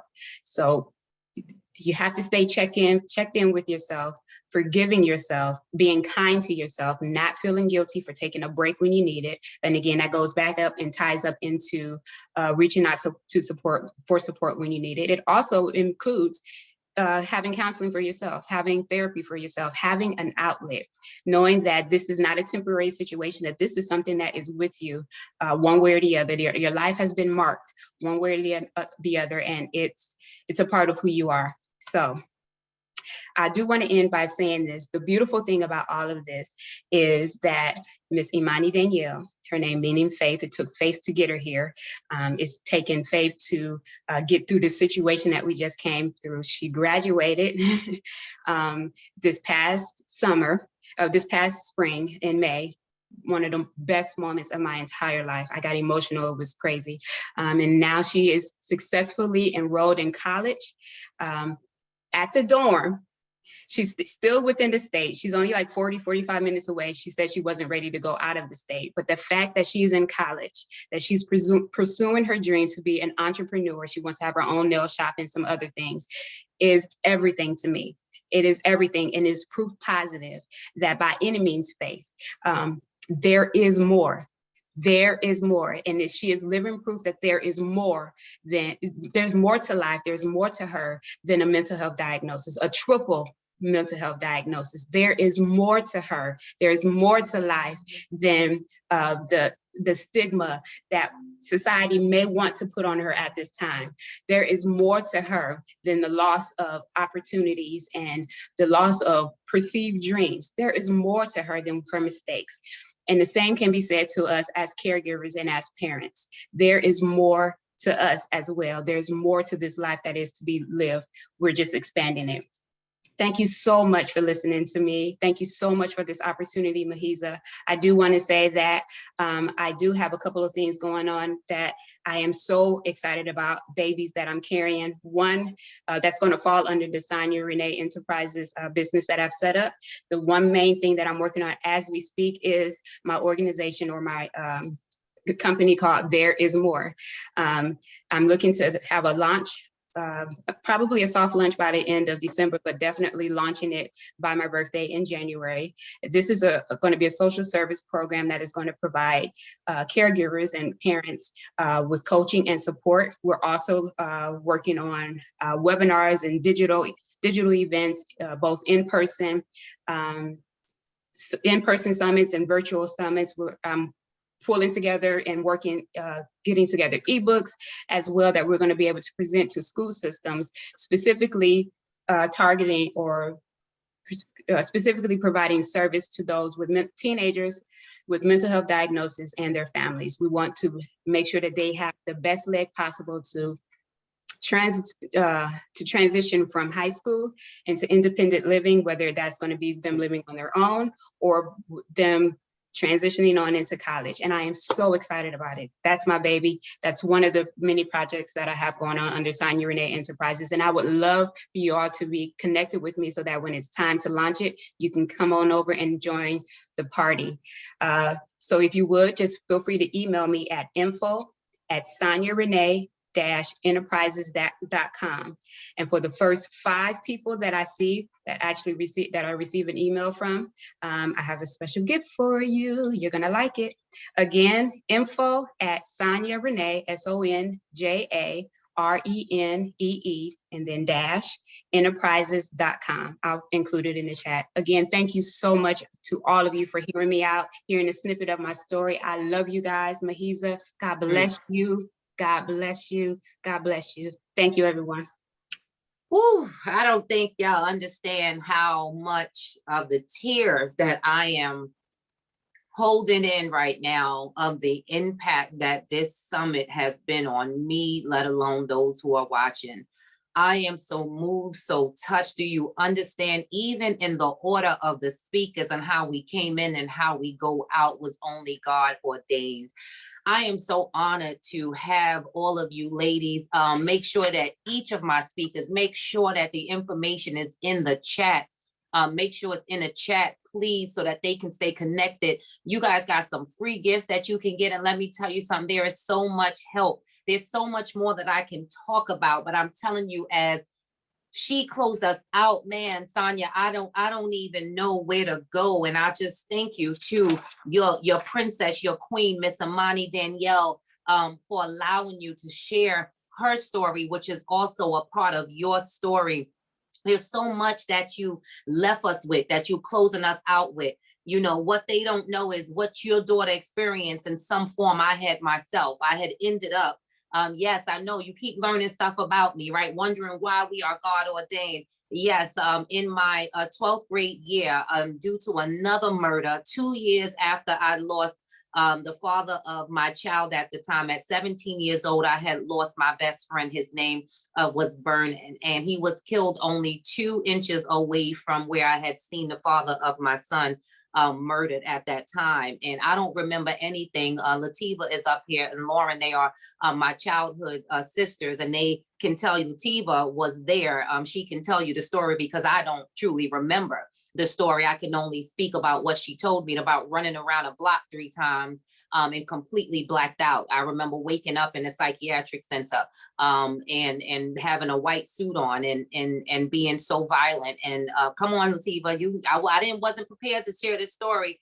but I needed her to tell Imani that she is not alone, you know, that we still understanding what things are and what triggers are. You know, I think about what Tret Sheldon said the other night at the Speaker Con Gala Awards, and he said, there's no room to heal when you're still in the environment of pain. And so I didn't understand, like you said, about this cocktail. And though you also talk, and I love how you connected Jesus to it, because somehow we think that we can't seek help because we're not trusting God.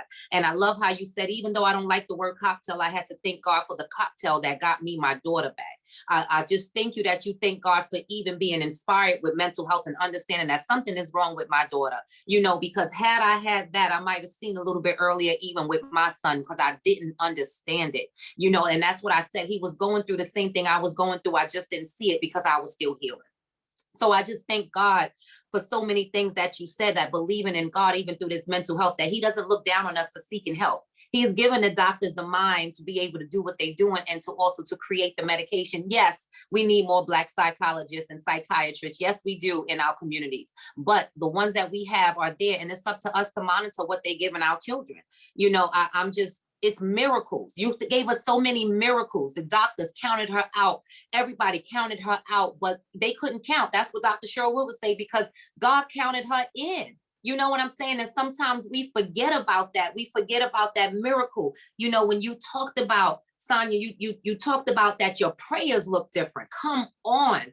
I gotta close out right. And let me tell you something. I hope y'all understand I'm so obedient to time that we didn't even get to 1. So I'm closing out the right way. Okay. We are so obedient to this, but I'm telling you how she was obedient to seeing that her prayers didn't look like the way she thought it was going to look like, that God was still in the miracle making business, that her daughter was being protected from herself. Her daughter was still able to be here. So many other things. She had to look beyond that pain and see that though her prayers didn't look like a behavior modification, is what she said. That's what our students are looking for in the education. That's what our parents are sometimes looking for. Oh, this is the behavior is going to change. But that is not what the prayer is sometimes. That's not how God is answering. Man, I'm telling you, you have hit us. And I love, because I know you can talk about the expenses when it comes to medical care, when it comes to mental health, and you wonder why our communities are so short when it comes to mental health. And that's a gap that we're going to continue to bridge. And I know we got some collaborations to do together, because that is my sole mission as I continue on with my career in psychology, is to bridge the gaps to the expenses of mental health and the education behind mental health. It is okay to see somebody. Okay, Sonia, talk about acceptance. Can we accept what we are going through? Can we talk about it the way these ladies have talked about it? And if you're ready, I'm gonna tell you how to contact me. But can we just get to a place of acceptance? Lord, if this is what you put on my plate, I'm taking it. If this is what you put on my platter, I'm eating it. If this is what you put in my life, I'm embracing it. That's what you said. It may not look the way I want it to look. It may hurt. You brought so many points on that we don't want to talk about, that this effect of her coming home changed the whole dynamics of the family, not just Sonia, the marriage, the household, the this, the that. That is real, because that is something that happened in my entire household recently, but I can't even imagine what happened in my parents' household even back then, that we don't want to talk about. This wasn't just about you. It changed the entire family. We had to do things differently. I'm just so honored, because man, when you self-care, being kind to yourself through the acceptance and grieving, because people don't understand that just because you didn't lose her didn't mean you wasn't in a grief. You wasn't in a place of grieving. Why, Lord? Why is this happening? Why did you choose me? Why is it my daughter? That's how we talk to God, because he understands. Lord, what are you doing? I don't understand this. This is not what you told me. You kept her here for a reason, and this is what we're going through, Lord. This is what we have to be real with. Come on. This is how we need to talk to him. He wants to hear us. Come to him like children. Lord, why me? So that he is able to say, baby girl, why not you? I gave you this for a reason. And I know you wasn't expecting it, but it is part of my plan, my purpose, and the will that I have for your life. And when we get to that place of accepting whatever God gives us through that pain, that hurt, that anxiety, depression, that grief, when we get to that accepting place, then we start to understand what our purpose truly is in life. Imani, Danielle, Sonia Pickett, it is a purpose in this story. Imani, you are going to change. You already changing the world. You've been changing the world since the day God said yes, when a doctor said no. You've been changing the world. You've been changing your mama, your daddy, your family members who've been watching. You've been changing the school system, and what you have created was something in your mother who probably didn't even look into a career of mental health and all of this other stuff. And now that's what you created in her, because that's what God had. That was his purpose. I'm so honored today. Man, I'm talking about we are closing out with a bang, man. I just want to give a shout out before we shut down. Shout out to all my amazing speakers who stepped out on faith, got a little bit uncomfortable to share a story that somebody needed to hear. Shout out to Janika Lynch, shout out Deanne Webb, shout out Sheila Eggleston, Lakeisha Lowe, Stacy J. Whitaker Harris, Joyce Mason, Takia Gaither Stuckey, shout out to Jacqueline Jeffers, Crystal Wood, Sonia Pickett, and of course your host. Shout out to our producer in the background. Shout out to all of you who are watching. Shout out to my husband who has been behind the scenes since this morning, all the husbands and the family members who are behind us as we continue to tell our story, those who support us, those who are following us, those who go get your free gift, contact somebody in here. Mahisa Green is your mental motivator, but you see how God put me around all of these amazing people. There's more than enough for us to go ahead and grab some people and help others. Okay, some of us do the same exact thing, but guess what? There is no competition. Okay, Janika tells it best. The new competition is collaboration, and this is a collaboration with some amazing women who are doing the thing all over the place. I can't wait to get to Florida and collaborate with this young lady. I cannot wait. I can't wait to personally meet Imani, to just give her a hug and tell her, let me tell you some, God got his hand on you. She got some work that she gonna do. You talking about graduate? You know how many teachers said that she wasn't gonna graduate? Come on now. God said yes. And you know what else, Sonia? Pat yourself on the back, because you said yes. Your husband said yes. When life told you to give up and say, I don't know what's going on right now, I'm good. God said, you got this. God said, you take another approach. You take this other path. You turn this way. You look at me. Keep your eyes on me, and I will guide you. And that is what he has been doing. Ladies and gentlemen, give it up for these amazing speakers. I thank God for me having a vision and you ladies being a part of it. I know God is on the move with me, and I am excited to be able to share. You got some special gifts today. You got gifts. You got me telling a story that I was not even properly prepared to even tell you. When I tell you, if you have been on with us, I just can't right now. I'm so elated and excited, but I will tell you this is what I'm going to do. Follow me at thewellnesspurse.com on either Instagram or Facebook. And of course, yes, I have something for you for the first 10 people who follow me. But let me tell you something. Today only, I have a special gift for you.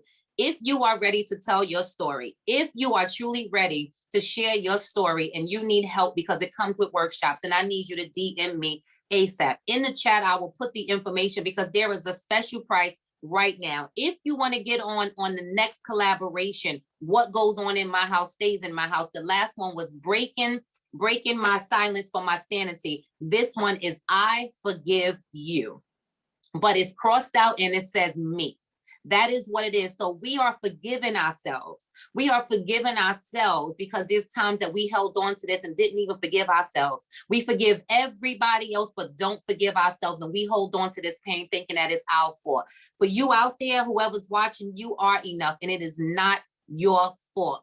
Time to forgive yourself as you have forgiven your persecutors, as you have forgiven those who have hurt you, if you have forgiven those who have damaged you, those who have been a part of some bad times. As you forgive them, learn how to forgive yourself. And that is what we're doing in volume 2. We are telling our stories that we forgive ourselves, and you are enough. So if you are interested in either speaking or either being on this collaboration, you can do the book by itself, you can do the actual speaking engagement by itself, or you can get on a collaboration. I can send you that information ASAP because there's a special pricing only for today only with a deposit down. And that next speaking engagement will take place March 2022, and it'll be a scenery just like this, a place to be empowered, a place that your life will change. Sonia, I know God told me it must be that you had to close us out because you just wrapped everything up into one, from forgiveness, from acceptance, from so many angles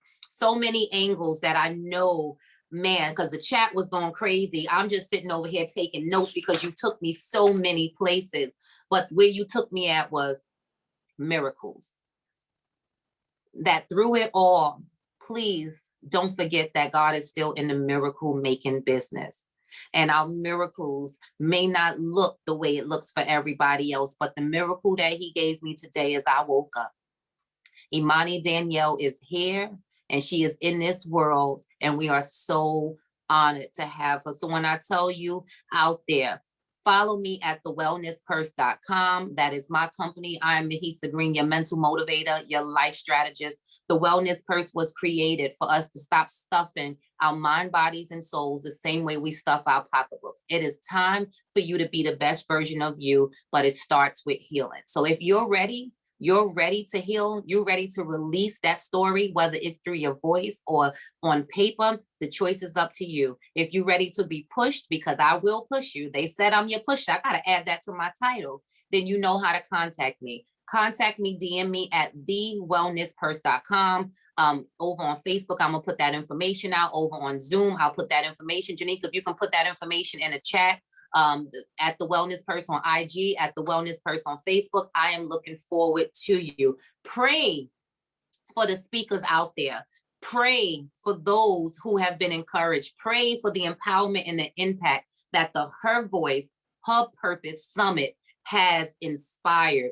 We all have a voice. You all have a purpose. And if you're ready to understand what that truly is, you need to be in contact with me. Again, I thank you all. YR in photography. I can thank so many. I want to go back to D, and I can thank my English teacher, middle school, Violet Coleman. Thank you for changing my life. That I seen an African-American teacher that changed my world, that told me that I can be great. I thank you so much for changing my lives. And though everybody in life didn't understand what you was doing, all you was doing was planting seeds, especially into the young women's lives, that we were more than enough. We did not have to be naked, and that we were beautiful just the way we are. I'm the author of Pretty to Be Dark Skinned. You can find that at any store, but you can go right to Target and get our book. We told you about it. What Goes On in My House, Breaking My Silence for My Sanity. That is what we did today. Changing lives, impacting, leaving legacies. So I thank you all for watching. I thank you all for joining us, and you know how to contact us.